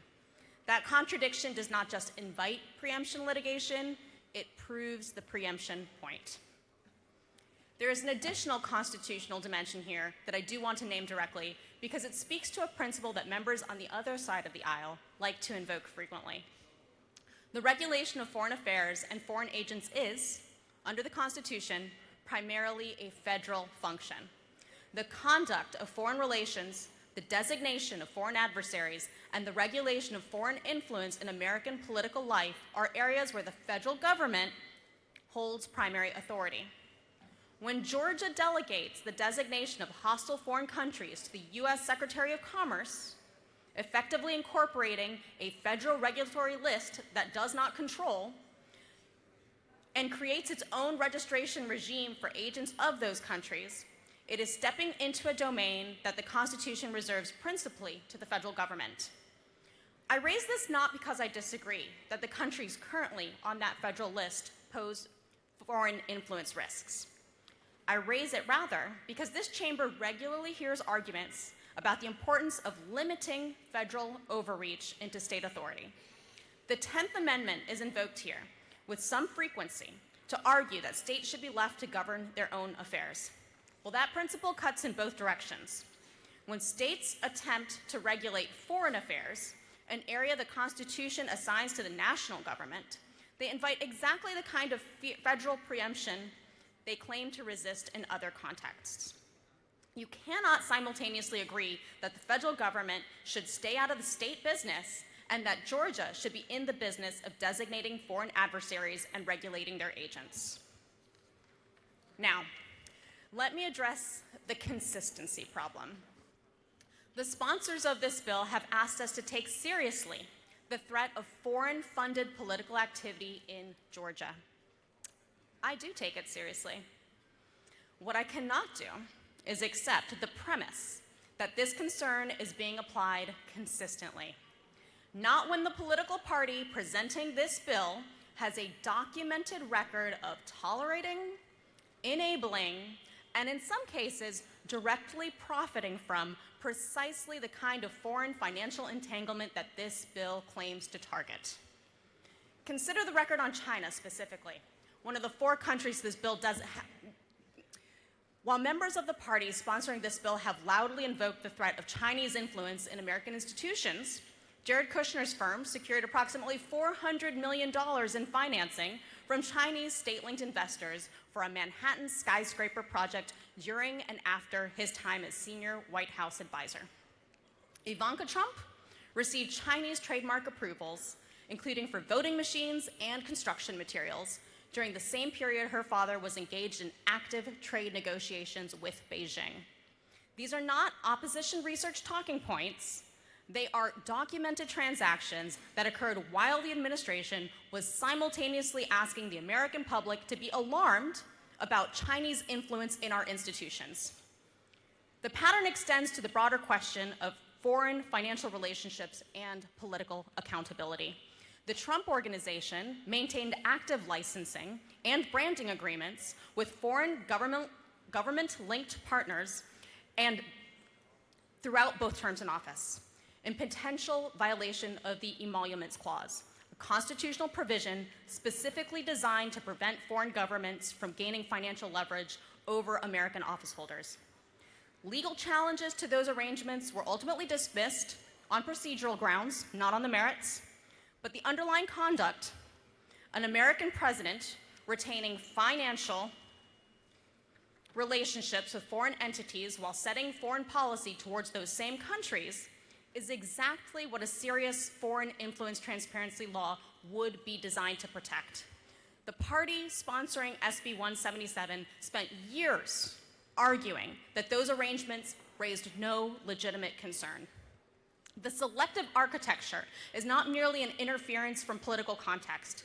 It is written into the bill's text. Section 21-595 of this substitute explicitly exempts entities covered by Executive Order 14352, signed by President Trump on September 25, 2025. This bill creates a foreign influence registration regime and then carves out, by name, entities protected by a Trump executive order.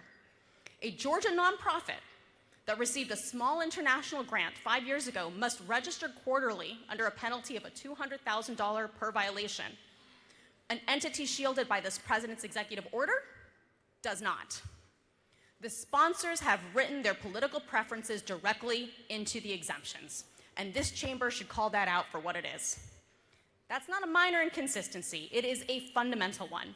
A foreign influence disclosure law sponsored by a party that actively defended foreign financial entanglements at the highest level of the executive branch, and that applied no scrutiny to those arrangements while demanding registration and quarterly disclosures from Georgia nonprofits and advocacy organizations. That does not arrive at this chamber with clean hands. This bill is not a principal transparency measure, it is a selective one, and selective enforcement of foreign influence law is more dangerous to democracy than no enforcement at all, because it concentrates prosecutorial power against political opponents while immunizing those in power. Mr. Speaker, this bill has constitutional problems rooted in federal preemption and in the boundaries the Constitution draws around foreign affairs regulation. And it contradicts the federalism principles that members on the other side of the aisle apply in every other context.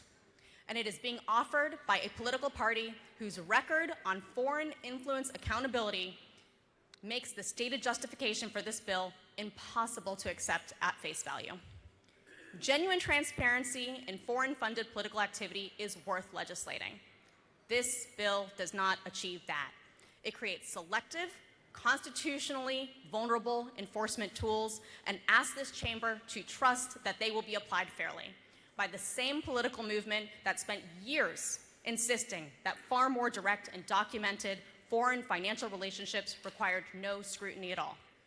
I urge my colleagues to vote no on SB 177. Mr. Speaker, I yield the floor.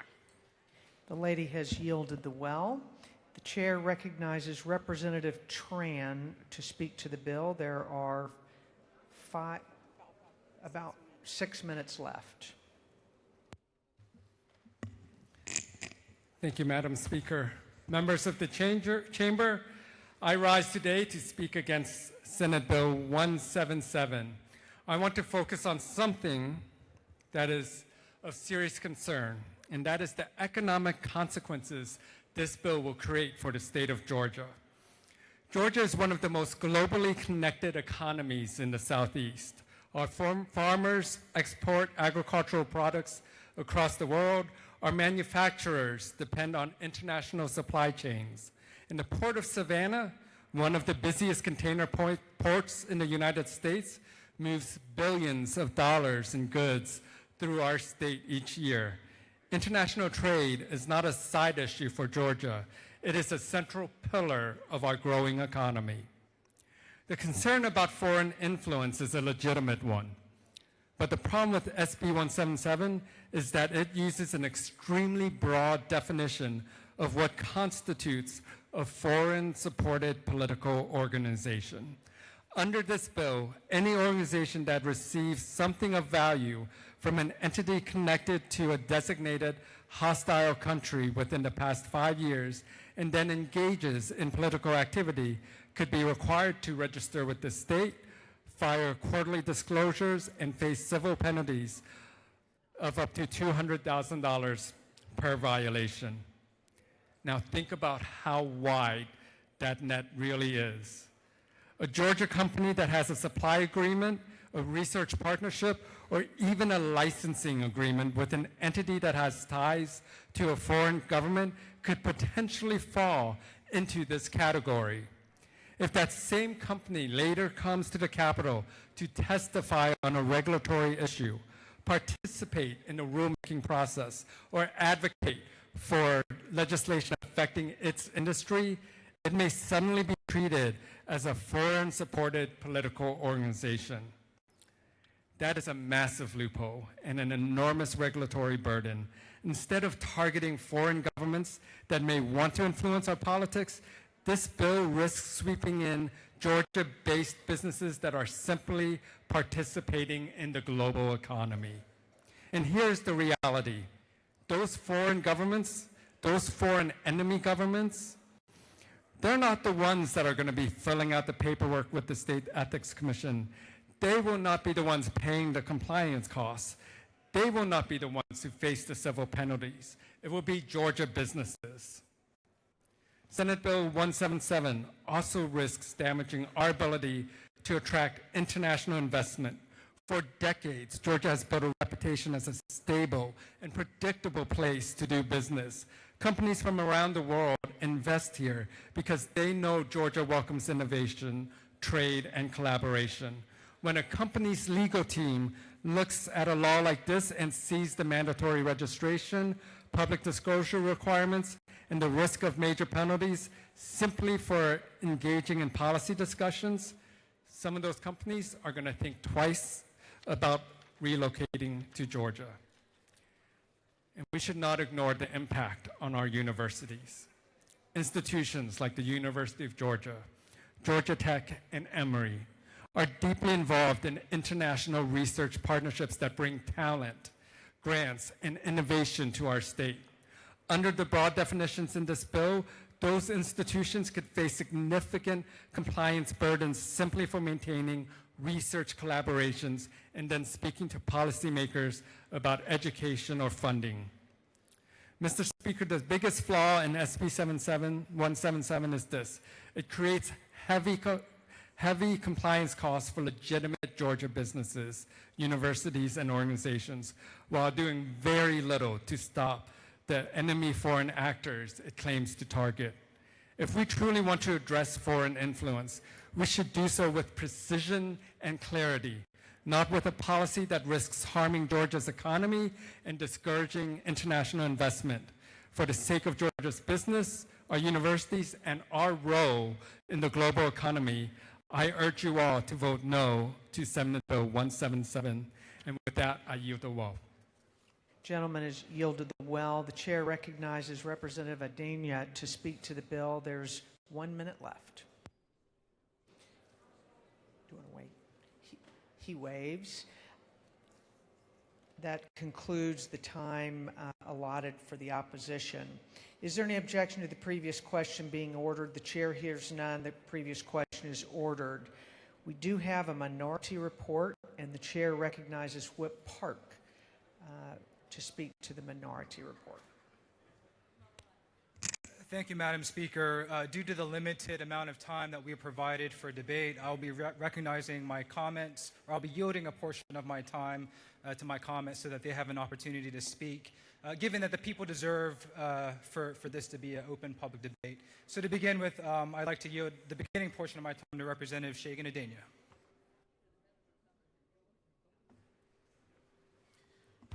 Thank you, Mr. Speaker. I rise in opposition to SB 177 on straightforward constitutional grounds. Whatever the merits of the policy behind this bill, the instrument before us raises serious First Amendment, due process, and vagueness problems that this chamber should not ignore. The First Amendment protects not only the right to speak, but the right to associate, including the right to associate anonymously and without government-compelled disclosure. The Supreme Court established in NAACP versus Alabama in 1958 that forced disclosure of membership and funding relationships in advocacy organizations can constitute an unconstitutional burden on the freedom of association, particularly when that disclosure exposes members and donors to harassment, retaliation, or chilling of political participation. SB 177 requires comprehensive disclosure of an organization's officers, directors, employees, funding sources, expenditures, and political activities, all filed under oath with a state agency on a quarterly basis, on penalties of civil fines up to $200,000 per violation. The question this chamber must ask is whether that disclosure burden is narrowly tailored to serve a compelling government interest. The bill, as written, is not narrowly tailored. It reaches any organization that has received any portion of its funding from any source with any connection to any country on a federal regulatory list that Georgia legislature does not control and did not define. within the past 3 years, regardless of whether that funding has any demonstrated nexus to political activity being regulated. That is not a targeted disclosure requirement. It is a sweeping one. The due process clause requires that law gives persons of ordinary intelligence fair notice of what conduct is prohibited. SB 177 fails this test in several places. The definition of control extends to informal arrangements to act in concert and other means, including but not limited to a list of examples that is expressively non-exhaustive. The bill goes further still. Line 46 of the substitute expressly states that control includes arrangements that are, and I'm quoting directly, undisclosed. A law that imposes $200,000 penalties for failing to register based on a control relationship the registrant cannot see because the statute itself contemplates that the relationship may be hidden, does not give persons of ordinary intelligence fair notice of anything.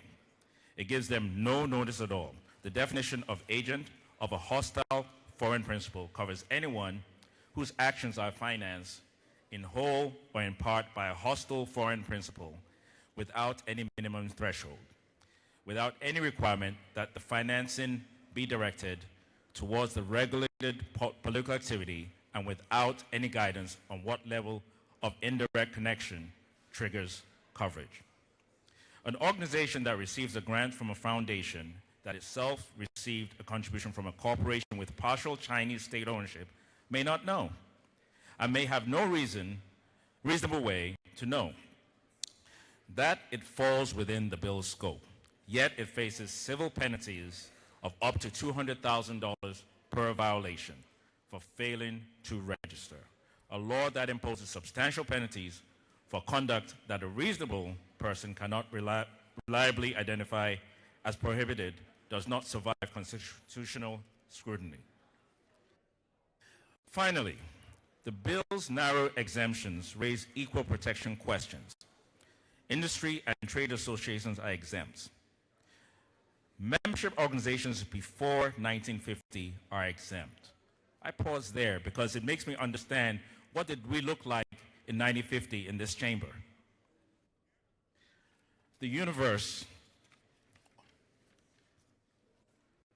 of organizations not exempt, advocacy nonprofits, civil society groups, research organizations skews in a predictable political direction. When a regulatory burden falls on one category of political actors and not another without principled basis for the distinction, equal protection concerns follow. This bill offers no explanation for why a trade association that receives funding is treated differently than an advocacy nonprofit that receives the same funding engaged in the same political activity. This bill now adds a third exempt category, entities covered by a specific presidential executive order, making the selective architecture not an inference but a textual fact. Mr. Speaker, these are not minor technical objections. They are structural constitutional defects in a bill that imposes serious civil and criminal penalties. A law that chills protected association fails to give notice of covered conduct. The government to seek prior restraint on political speech and applies this burden unevenly across the political landscape is not a transparency law, it is a liability. For organizations, it sweeps in, and for this state when it faces legal challenges that follow enactment. I urge my colleagues to vote no on SB 177. Gentleman is yielded the well. The chair recognizes Representative Clark to speak to the bill.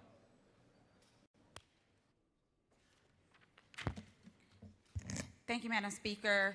Good morning, colleagues. Today I rise in opposition to SB 177, and I do so not because I disagree with the intent of this bill. I agree that we do need to have transparency around foreign influence of political activities in our country and our state. That is why I appreciate that we already require certain reporting under the Foreign Agents Registration Act. But intent and impact do not always align, and when we legislate, we must be very mindful of unintended consequences. Therein lies the problem with SB 177. It is overly broad in nature and risks labeling innocuous, well-meaning organizations as agents of hostile principles or foreign-supported political organizations. When we legislate in here, we must be mindful that bills are written with precision. This bill is not. If you look at line 51 of the substitute, you will notice that the definition of foreign-supported political organizations includes any partnership, committee, association, corporation, LLC, LLP, trust, professional corporation, or political organization that receives anything of value from a hostile foreign principal or agent of a hostile foreign principal. The problem with that language, thing of value, is that it is undefined, painstakingly vague, and grossly overbroad. What is a thing of value? Pens bought on Amazon that are branded and shipped from China. Electronics used to do business, such as Lenovo laptops like the ones that we were all issued by the state of Georgia. And yes, Lenovo is headquartered in China, or literally anything that may have come from one of the countries on the list. This bill does not stipulate or differentiate between donations versus purchases. And many times, this is not completely obvious to these organizations.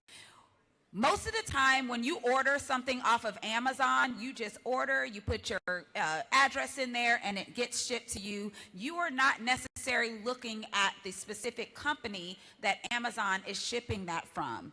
So you may not actually be aware of the origins. So organizations and corporations may find themselves out of compliance and subject to huge fines because they don't know. They just didn't know. And if you understand the objectives that have been mentioned by the bill's sponsor here in the House, it's supposed to shine a light on organizations or individuals acting as foreign agents on behalf of a foreign adversarial government, not on nonprofits and other organizations and corporations buying branded pens and laptops. This bill fails to have proper guardrails to do the thing that it says it wants to do. Upon passage, any business, association, or organization that has any opinion or wants to engage in the democratic process of reaching out to agencies, or even us right here in this chamber or at the ropes or in our offices, can be deemed a foreign-supported political organization acting on behalf of a foreign adversary for buying office supplies. I urge you all to take seriously the consequences of our actions in this chamber. What we do here doesn't just go on our campaign mailers. Passage of this bill will harm businesses. It will harm organizations in your districts. Do you want to be on the record for adding administrative burdens and exorbitant penalties in the hundreds of thousands to the hardworking entrepreneurs and the groups that engage in advocating for members of the community? I urge you all to vote no on this bill. Go back to the drawing board and draw a bill up that actually does what the bill sponsors said they intended to do. Thank you, Madam Speaker. I yield the well. Ladies yielded the well. The chair recognizes Representative Sanchez to speak. Thank you, Madam Speaker. Obviously, I oppose this bill. As my colleagues have already thoroughly said, this is very overly broad and poorly written. In fact, it was so poorly written that until the bill was edited this morning in rules, it would have included any campaign that receives anything from a Chinese company. Thank goodness this was addressed so that Donald J. Trump for president 2024 would not be inadvertently targeted. Otherwise, he might have to start sourcing his merch from an American manufacturer. Oh no. But let's be serious for a second. This bill would only be reasonable in a world where some distant, shadowy political operator is systematically influencing election outcomes by funneling foreign state monies through millions of individual small dollar donors, which is obviously not the case because we already have PACs that do that already. Dark money PACs, super PACs, leadership PACs. This bill is fighting an imaginary enemy to distract from the real one. I'm not against stopping foreign influence, nor am I suggesting that foreign influence in our elections is not an issue. It is. But this is not the fundamental issue that Georgians are concerned with right now. Threats to our democracy aren't coming from foreign governments or spies. It's coming from here, inside this nation. They're coming from the Epstein class, the billionaires and their friends, the huge corporations who are rewriting our laws while they buy up all of our housing. They literally rewrote this bill, as was acknowledged in the debate on this floor, where they exempted any company before 1950 from this bill. They're literally rewriting our laws. If you want to talk about foreign influence, how about the fact that Israel, along with the military-industrial complex, just dragged us into an unnecessary war that no one wants and no one voted for? Stop playing games and let's fight the actual groups who are exerting undue influence on our politics. Vote no on this bill. Thank you. I yield.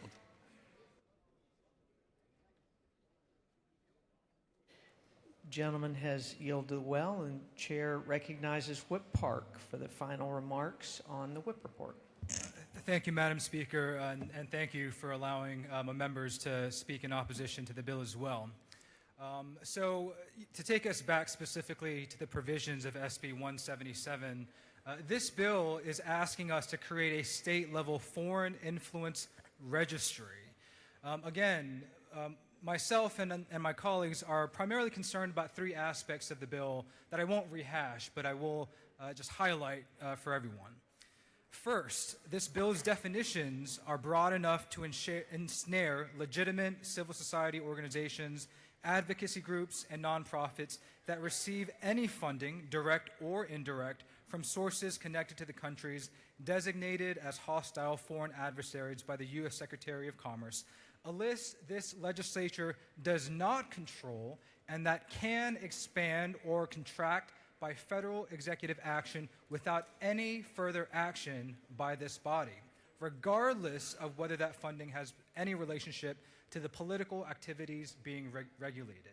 Second, the enforcement mechanism places investigative and prosecutorial discretion in the hands of the Attorney General, an elected partisan official, creating a structural risk of selective enforcement against political opponents, similar to what we've seen imposed in other authoritarian regimes around the world. Third, based on how much time I may have, this bill, I think it's important for us to take into consideration the context in which this bill is being offered, a moment in which we have seen the weaponization of laws like this at the federal level against domestic political opponents. And so I think it's incredibly important, given all of the uncertainty, given all of the issues around the world going on, that we are clear-eyed as to what we are being asked to do in this legislation. Now, as my colleagues previously mentioned, Democrats, we care about foreign interference in our elections. And we believe that given the well-documented issue that this has existed, that we do need to take action about this. But this is not the right vehicle to do so. The existing Federal Foreign Agents Registration Act, FARA, it is rightfully under-enforced and has failed to capture the full range of foreign-influenced political activity in this country. Certainly, voters also have the right to know when political advocacy directed at them or their elected officials is funded by foreign governments hostile to American interests. However, given the poorly constructed nature of this bill and the current political moment that we're in, this carries far more serious and graver repercussions that, again, we must take into consideration before we proceed with voting on this bill. So I want to highlight two things with the last few remaining minutes that I have. First, when we are comparing this state-level bill to the federal FARA framework, at the federal level, FARA vests enforcement with the Department of Justice that has historically administered this program in a manner that is insulated from day-to-day political pressures. SB 177 has no such insulation. That concern is not abstract. Again, we've seen so many well-documented instances, especially at the federal level, of foreign influence impacting our federal government. Let's look at 2016, and again, not trying to rehash partisan allegations, but documented fact. The Mueller investigation produced indictments, guilty pleas, and convictions of individuals in Donald Trump's inner circle for conduct related to Russian contacts. Paul Manafort, Trump's campaign chairman, was convicted of financial crimes and of serving as an unregistered foreign agent for Ukrainian interests connected to Russian influence networks. The same can be said for Michael Flynn, for Roger Stone, for Russian efforts to interfere with the 2026 election as documented by the bipartisan federal record. More recently, of course, there's been a lot of concern with the Trump administration with respect to his reluctance to hold the Russian government accountable for actions that are hostile to American interests, as we see that exception structurally imposed in this piece of legislation with its reference to Executive Order 14352, signed by President Trump last year. So I think there are many ways in which we can improve this bill. I appreciate the author of the bill being open to amendments. Unfortunately, it seems in the rule substitute, those amendments were not all included. Again, I think the people of Georgia deserve better than this piece of legislation. This is a problem that we need to address. This legislation may ultimately result in litigation and additional taxpayer expenses. And so for all of these reasons, I urge members to vote no. Thank you, Madam Speaker. I yield the will.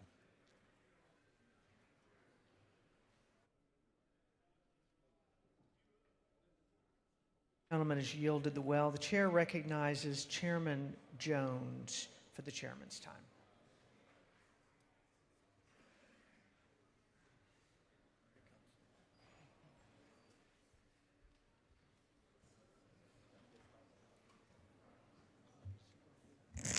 Thank you, Madam Speaker. I yield my chairman's time to Whip Burchett.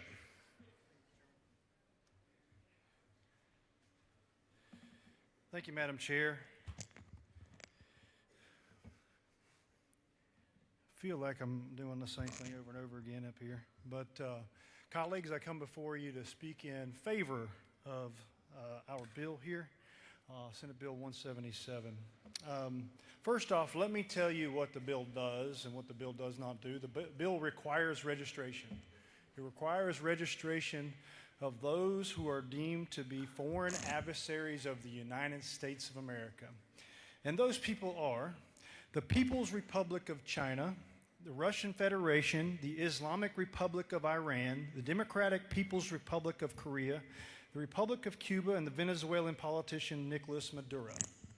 Requires anyone that is related to any of these organizations, these countries, these adversaries of the United States to register just like you and I register every year, 4 times a year, or 15 times a year, it feels like. It just requires them to register.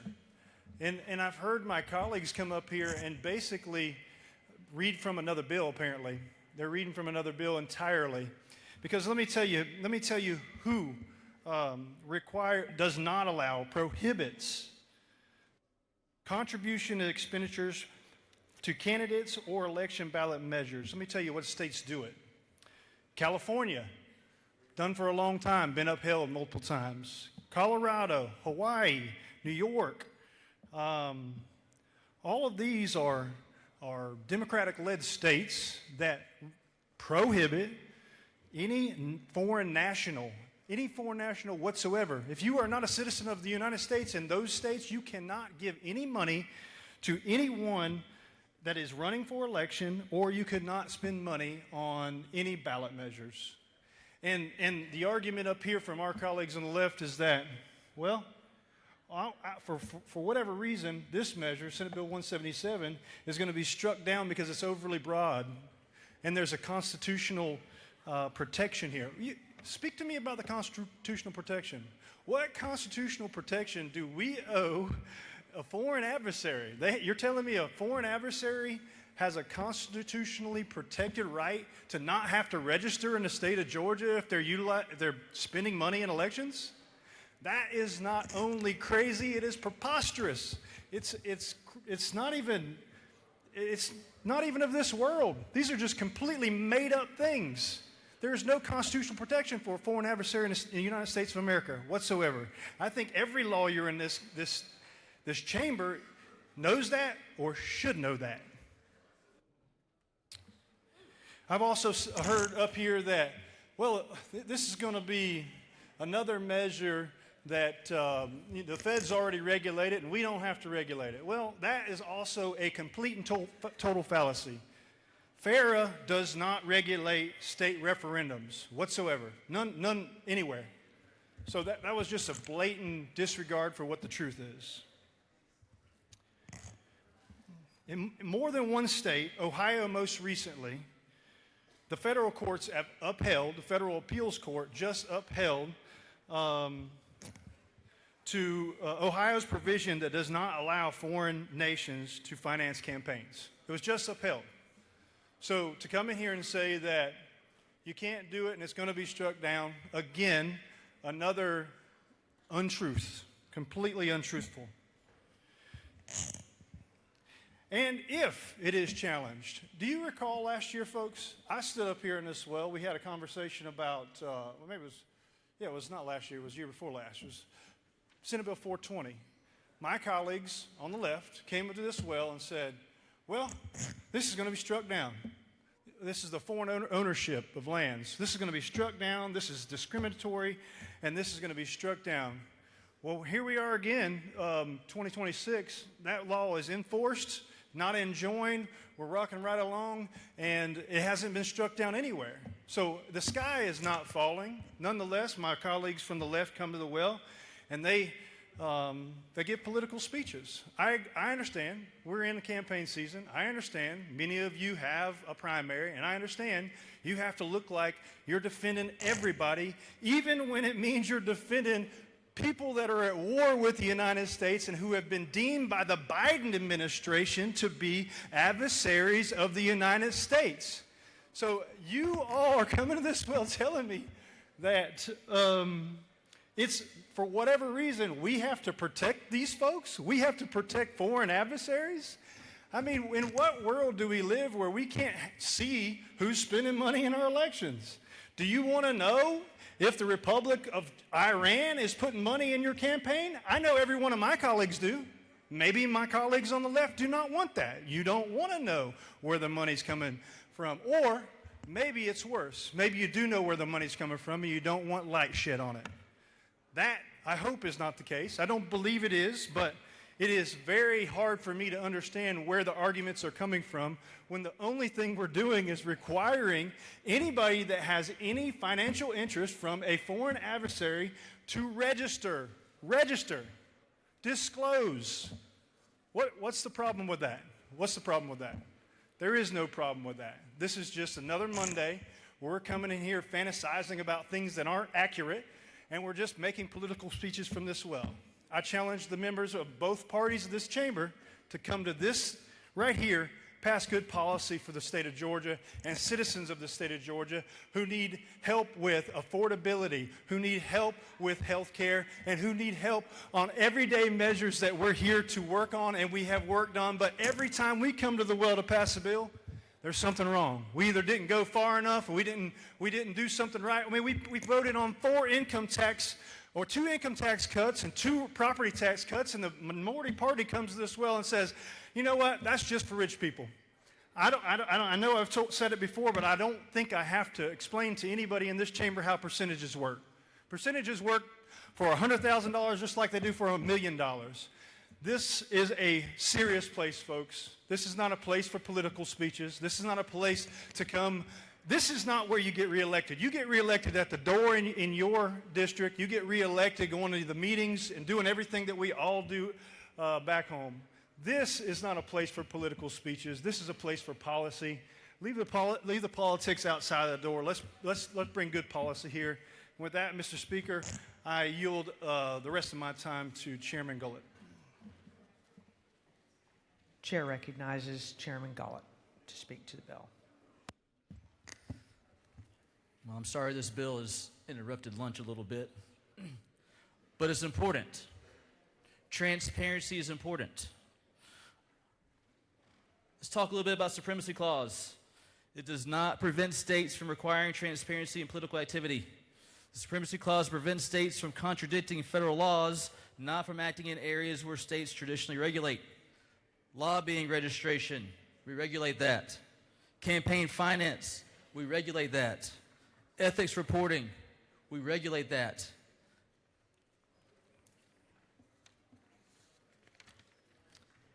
This is complementary and not conflicting. Kushner and Trump, that's all the left wants to talk about. That's a distraction. Who heard Hunter Biden's name today? I didn't hear Hunter Biden's name today. This remind everyone about Hunter Biden. CEFC, China-owned energy company. There was documented financial flows from that company to the Biden associates, and that's a perfect real-world example of why transparency matters. The public didn't know the full scope of those relationships at the time they were happening, and that's the gap this bill is addressing. By the time the public finds out, the influence has already occurred. But my friends on the left, they don't want you to know. They don't want to talk about Hunter Biden.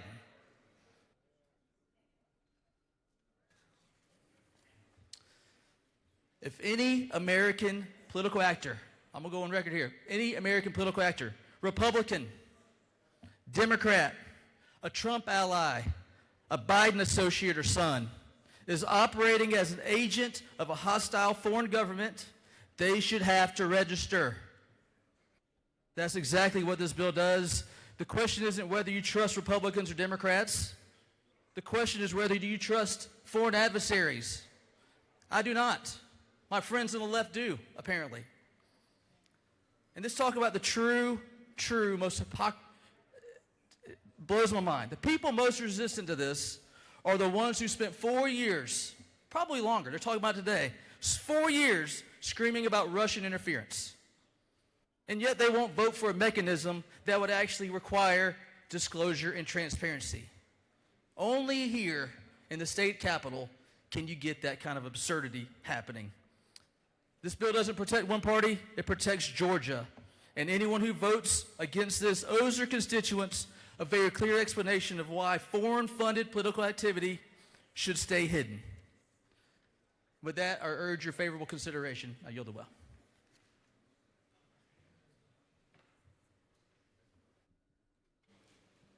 That concludes the chairman's time.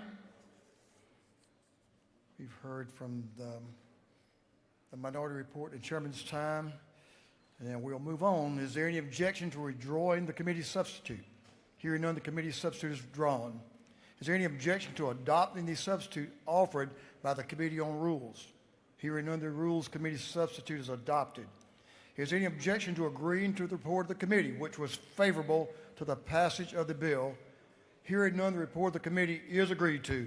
Shall this bill now pass? All in favor of the passage of the bill will vote yes. All those opposed will vote no, and the clerk will unlock the machine.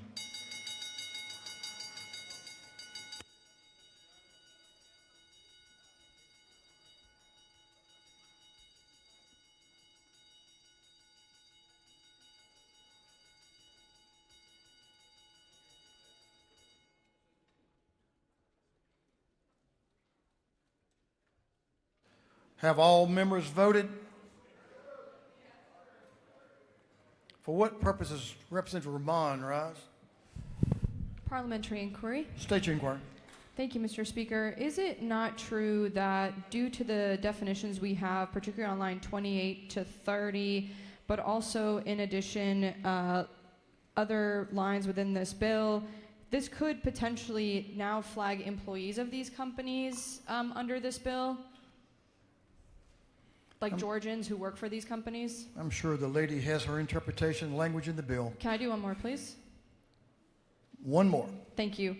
Is it also not true that this can impact organizations like churches and other missionary activities that are also based in these countries? I'm not sure I agree with you on that, but the lady has her opinion. For what purpose is Representative Hagan rise? Parliamentary inquiry. Stage inquiry. Isn't it true that everyone in this room by April 1st must fill out a financial disclosure form so that we ensure transparency in our personal campaigns and elections? And Mr. Speaker, isn't it also true that it is preposterous that people that are voting against this bill don't think that a company or an entity that is participating or attempting to influence these same elections that we are participating in shouldn't have to disclose financially that they are receiving money from our enemies? I'm sure the lady has an informed opinion after her careful reading of the bill. Now, have all members now voted? If so, Mr. Clerk will lock the machine. On the passage of Senate Bill 177, the yeas are 98, the nays are 65. This bill, having received the requisite constitutional majority, is therefore passed. Mr. Clerk, will you read the caption to Senate Bill 535? Senate Bill 535 by Senator Kirkpatrick of the 32nd and others, being entitled an act to amend Title 37 of the Official Code of Georgia annotated relating to mental health, so as to provide for the recreation of community service boards. This bill having referred to the Committee on Public and Community Health, that committee recommends that this bill do pass. Chair Lady Cooper is recognized to present Senate Bill 535. The lady is recognized. Thank you, Mr. Speaker. Ladies and gentlemen of the House, I bring you Senate Bill 535. This is an exact replica of the one we passed out of the House over to the Senate last week.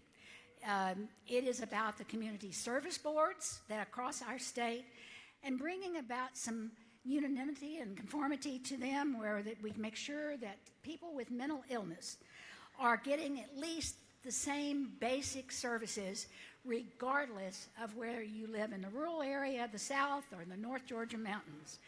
It allows the commissioner to appoint an executive director. That executive director can come from within the person that's already at one of these community service boards, or it can be from the outside. They will become a state employee, and that will give the commissioner more authority over the boards. I think we went over it really well last week. So, Mr. Speaker, if there are no questions, I will yield the well. The lady has a couple of questions. I will take them. Representative Berry, to your left down the center aisle, is recognized towards your back. Gentleman's recognized. Thank you, Mr. Speaker. Does the gentlelady yield? I will. Just a quick clarifying question. Does this maintain that executive directors still have governing, the final approving authority on these boards? No. The final authority would rest on the board. You mean members? Correct, no. yes. That would rest with the commissioner if necessary. So he would have the final authority. But the executive director that appointed by him would work with the board, so hopefully they would come to a consensus and when they're choosing a new or making decisions on the board. Thank you. Representative Barnes, Amadi Barnes, right in front. Lady is recognized for a question. Mr. Speaker, I waive. Thank you. Lady waves. Lady has no further questions. Thank you. Mr. Speaker, if there are no other questions, I'd ask for the Chamber's positive vote on this bill. It's a movement. It is a good step forward in ensuring we have better care for our mentally ill across our state. Thank you. I yield the well. Representative Davis is recognized to speak. She's opposed to the bill. Will 10 minutes take care of you? Is that plenty? Ma'am? It's good. Up to 10 minutes, and the lady's recognized.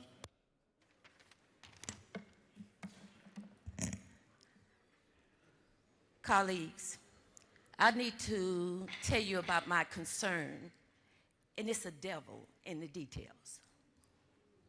Now, I want to be truthful with you.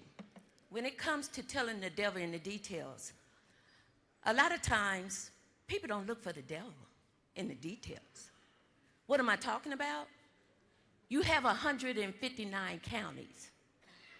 But the devil in the detail is that 43 of the counties add up to 9 million, 116 add up to 2.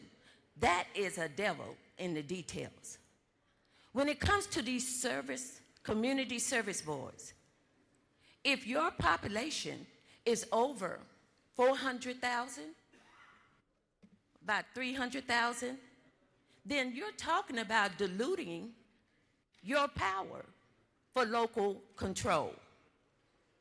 And I'm like, okay, are we doing this on purpose? To a certain extent, I need you to understand, like in DeKalb County, they allocated about $15 million to help build a new facility. If you turn the power over to the state, then they decide on a lot of this. I am saying we better be real careful about what we're doing with the devil in the details, because we're leaving it out and we're not telling our employers. Do you know who our employers are? It's the people who hire and fire us with their vote, that pay us with their tax money. See, in this nonprofit public business called government, they are the employers, the people. And what are they going to say when they come to you and they ask you about the devil in the details? Are you going to be able to explain it to them? Right now, I have a lot of questions about Senate Bill 535. And a lot of it deals with the devil in the details. A lot of stuff we're not being told. So I'm standing up here and letting you know, I'm letting the employers know, there's some devil in these details. You better look at it. And for those of you who say, well, oh, Vala, don't worry about it, we'll just take it to court. I want to tell you something, and remember this. You can't take the devil to court when Satan is the judge.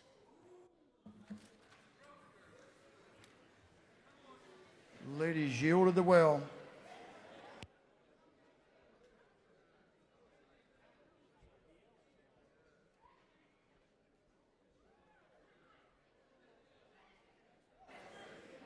Ladies, yield to the well. That completes our comments on Senate Bill 535. Is there any objection to the previous question being ordered? Hearing none, the previous question is ordered. Is there any objection to agreeing to the report of the committee, which was favorable to the passage of the bill? Chair hears none. The report of the committee is agreed to. Shall this bill now pass? All in favor of the passage of the bill will vote yes. All those opposed will vote no. And Mr. Clerk will unlock the machine.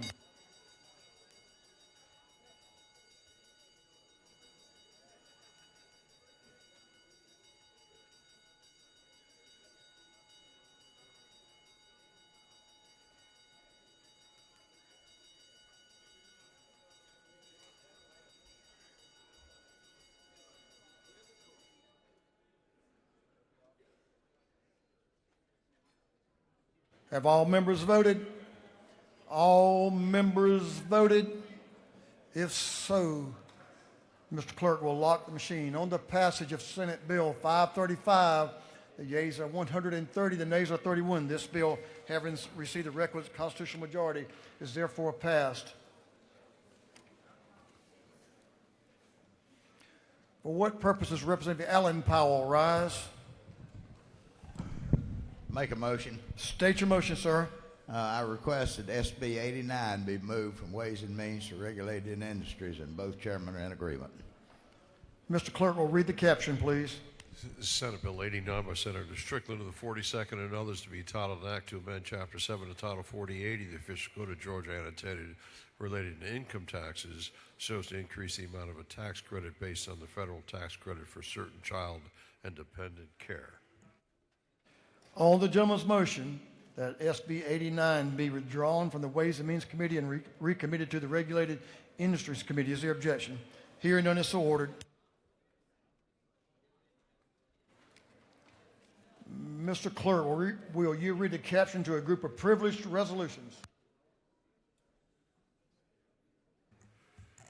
Honoring the life and memory of William Anthony Gray. Honoring the life and memory of Reverend Fred C. Bennett, Jr. Honoring the life and memory of Nasir Shakur Lay. Recognizing March 19th, 2026 as Golf Day. Recognizing March 17th, 2026 as Bayard Rustin Day. Congratulating the Lambda Epsilon Omega Chapter. Recognizing May 20th as Myositis Awareness Month.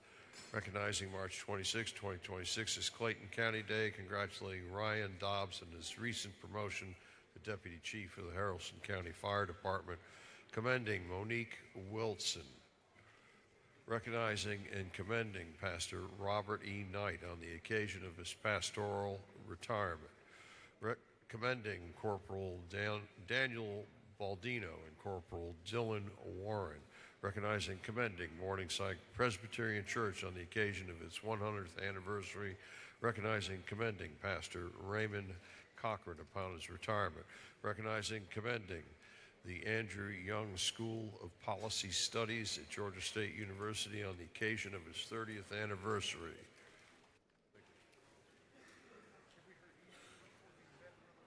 Recognizing, commending Bethany Shirley. Commending and congratulating Fanny Brown. Congratulating, commending Commander Master Chief Mickey Jones on the occasion of his military retirement. Recognizing, commending Dr. Darlene Williams Roberts. Recognizing Haven House for its critical service to pregnant women and young mothers. Recognizing October 5 through 9, 2026 as Georgia Pre-K Week. Congratulating Terrell Academy Lady Eagles basketball team for winning the 2026 GIAA AAA Basketball State Championship.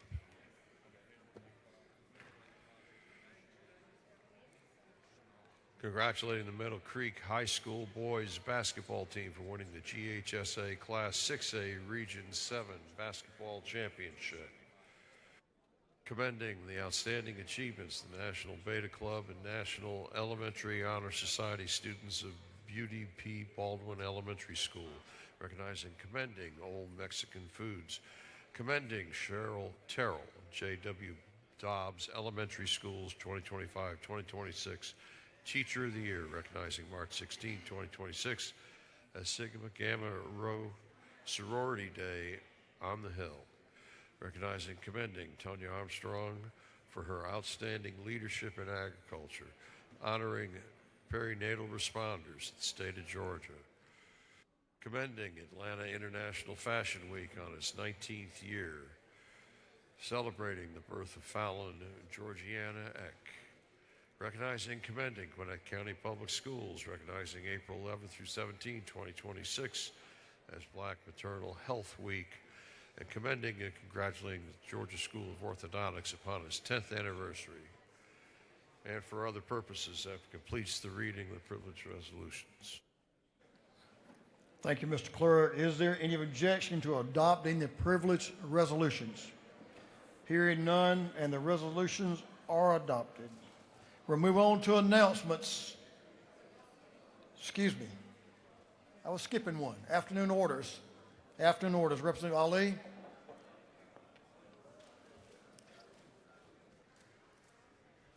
The gentleman is recognized to give his traditional afternoon order. Thank you, sir.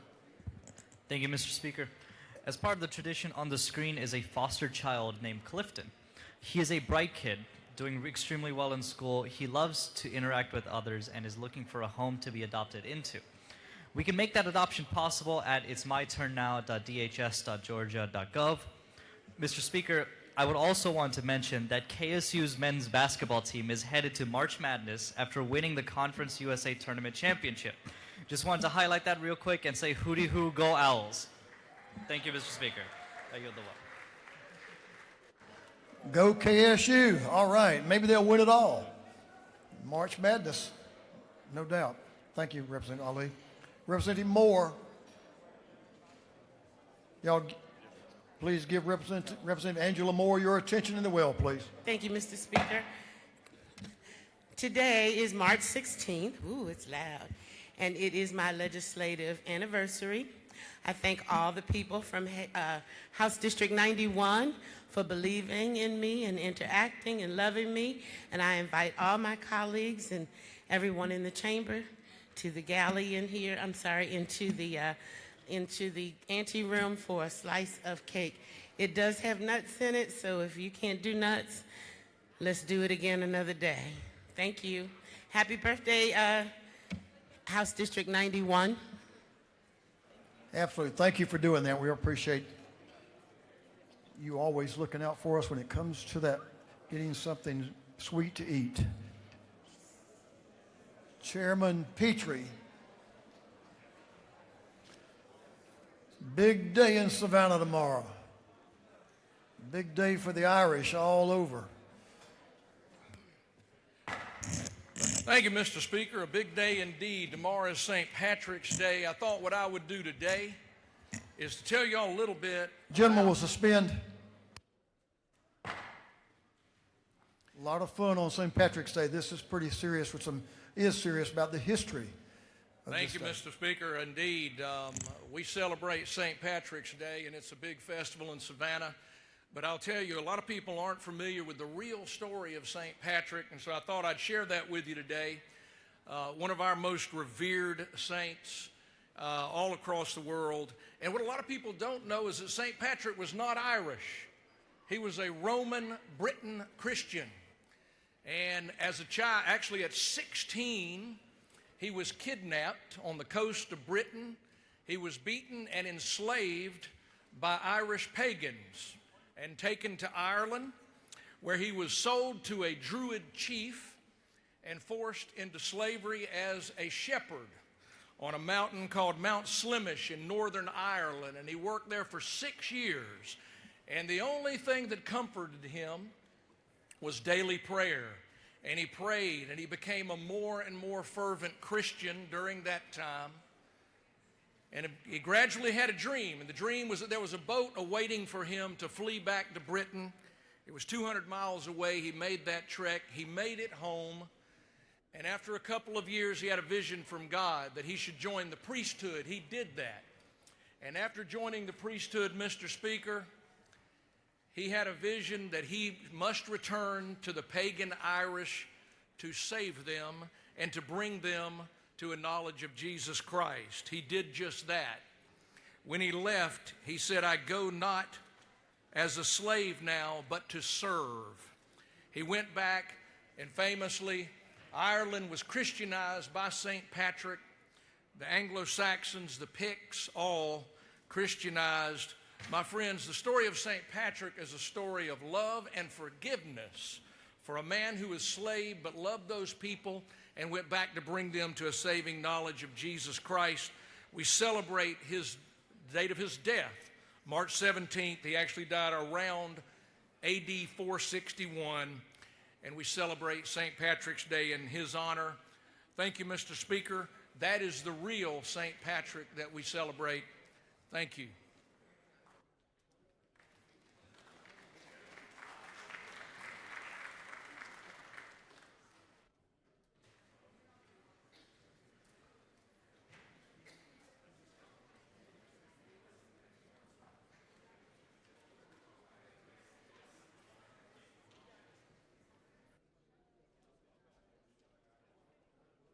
Now we'll move on to announcements.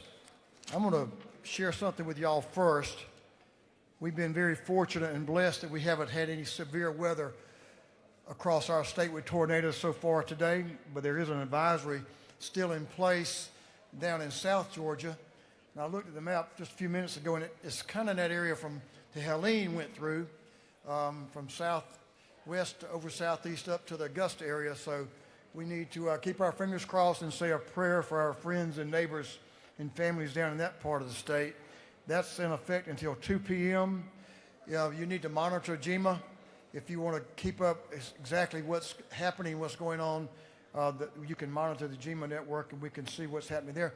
But there will be a weather advisory out, so guess what that weather advisory is going to talk about? The possibility of snow. So everyone be aware, take extra precautions, and pay attention to your surroundings, and certainly be ready to help those folks we represent if it's any way possible to do that. So thank you for your attention to that information.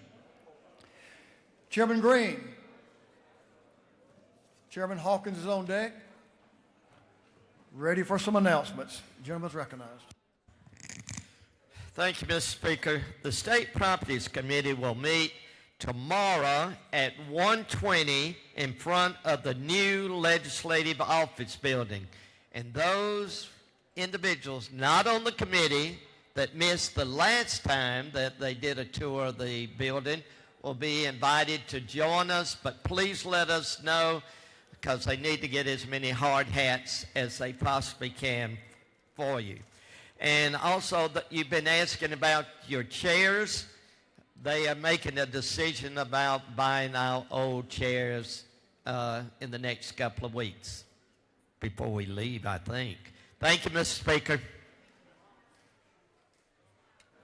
Thank you, Mr. Chairman. Chairman Hawkins, recognized for Thank you, announcement. Mr. Speaker. The Health Committee will meet inside rather than outside in the rain today at 3 o'clock in Capitol 403.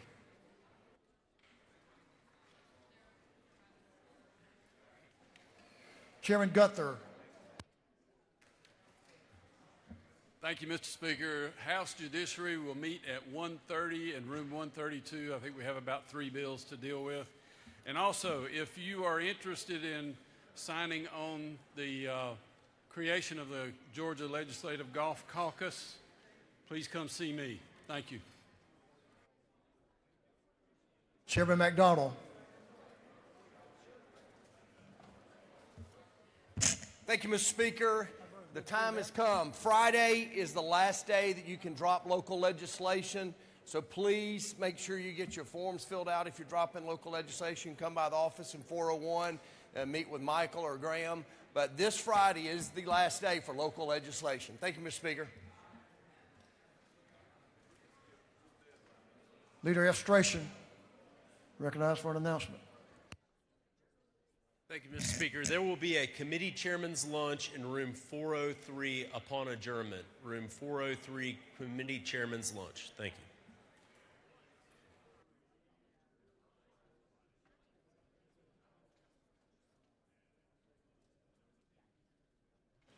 Chairman Jaspers. Thank you, members. I hope you saw today what an impact a road naming can be to a person. You saw Miss Penny Houston and the honor that gave her. There's about 40 of y'all who have road naming bills in some stage or another. Some are finished, many are not. Next Friday is the deadline. You got to have your ads done, everything done by next Friday so we can get that bill written and get it going. But if you need help, my seat's over here, or you can talk with Miss Danny. Thank you, Speaker.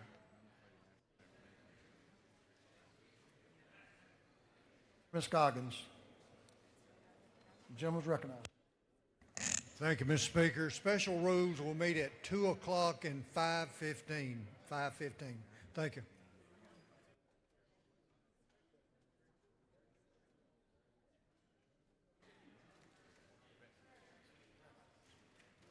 Chairman Dickey. Thank you, Mr. Speaker. Agriculture Consumer Affairs Committee will meet in the morning at 10:30, 6:06 to take up a little Senate bill. Thank you.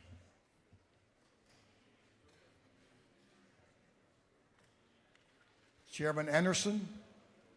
The gentleman's recognized for an announcement. Thank you, Mr. Speaker. House Governmental Affairs Full Committee will have a meeting tomorrow in CLOB 506 at 1 o'clock. Thank you.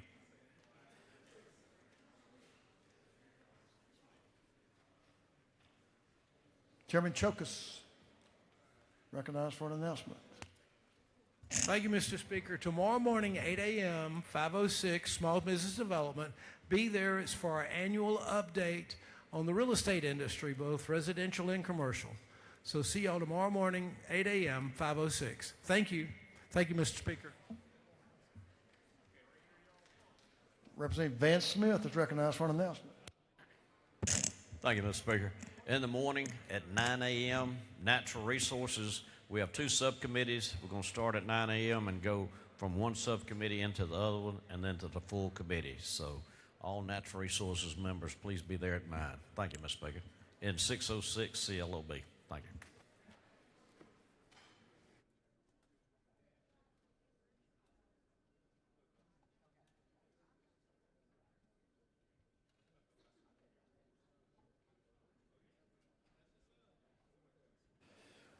Members, don't forget, if you have a page today, we want to take some page photos, so we want you to come down front and join your page.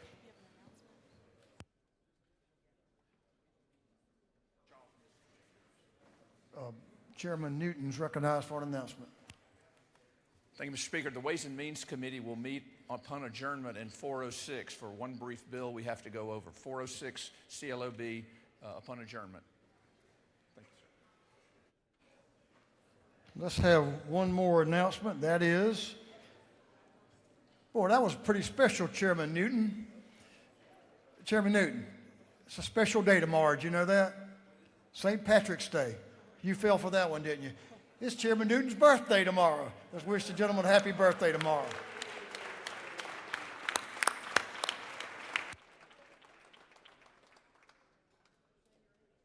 Well, it is something else tomorrow. It is a committee work day, but we know our friends and families will be celebrating a great day in America and a great day in Georgia and especially a great day in Savannah, and that's St. Patrick's Day, Mayor. Thank you. So if you travel down that way, we hope you'll travel safely. Be safe, behave yourselves. You know you have the house is counting on you to behave yourselves. So make sure you do that. So if you travel there and all of our friends in Savannah, we hope they have a great, great day. Be safe and enjoy a great St. Patrick's Day. Majority Leader of this House is recognized for a motion. Thank you, Mr. Speaker. I move that this House stand adjourned until Wednesday, March 18th, 2026 at 10 o'clock a.m. On the motion of Majority Leader F. Stration that this House stand adjourned until 10 a.m. Wednesday, March 18th, 2026. All those in favor will say aye. All those opposed, no. Getting closer, guys. Y'all keep working. The ayes clearly have it. This House stands adjourned.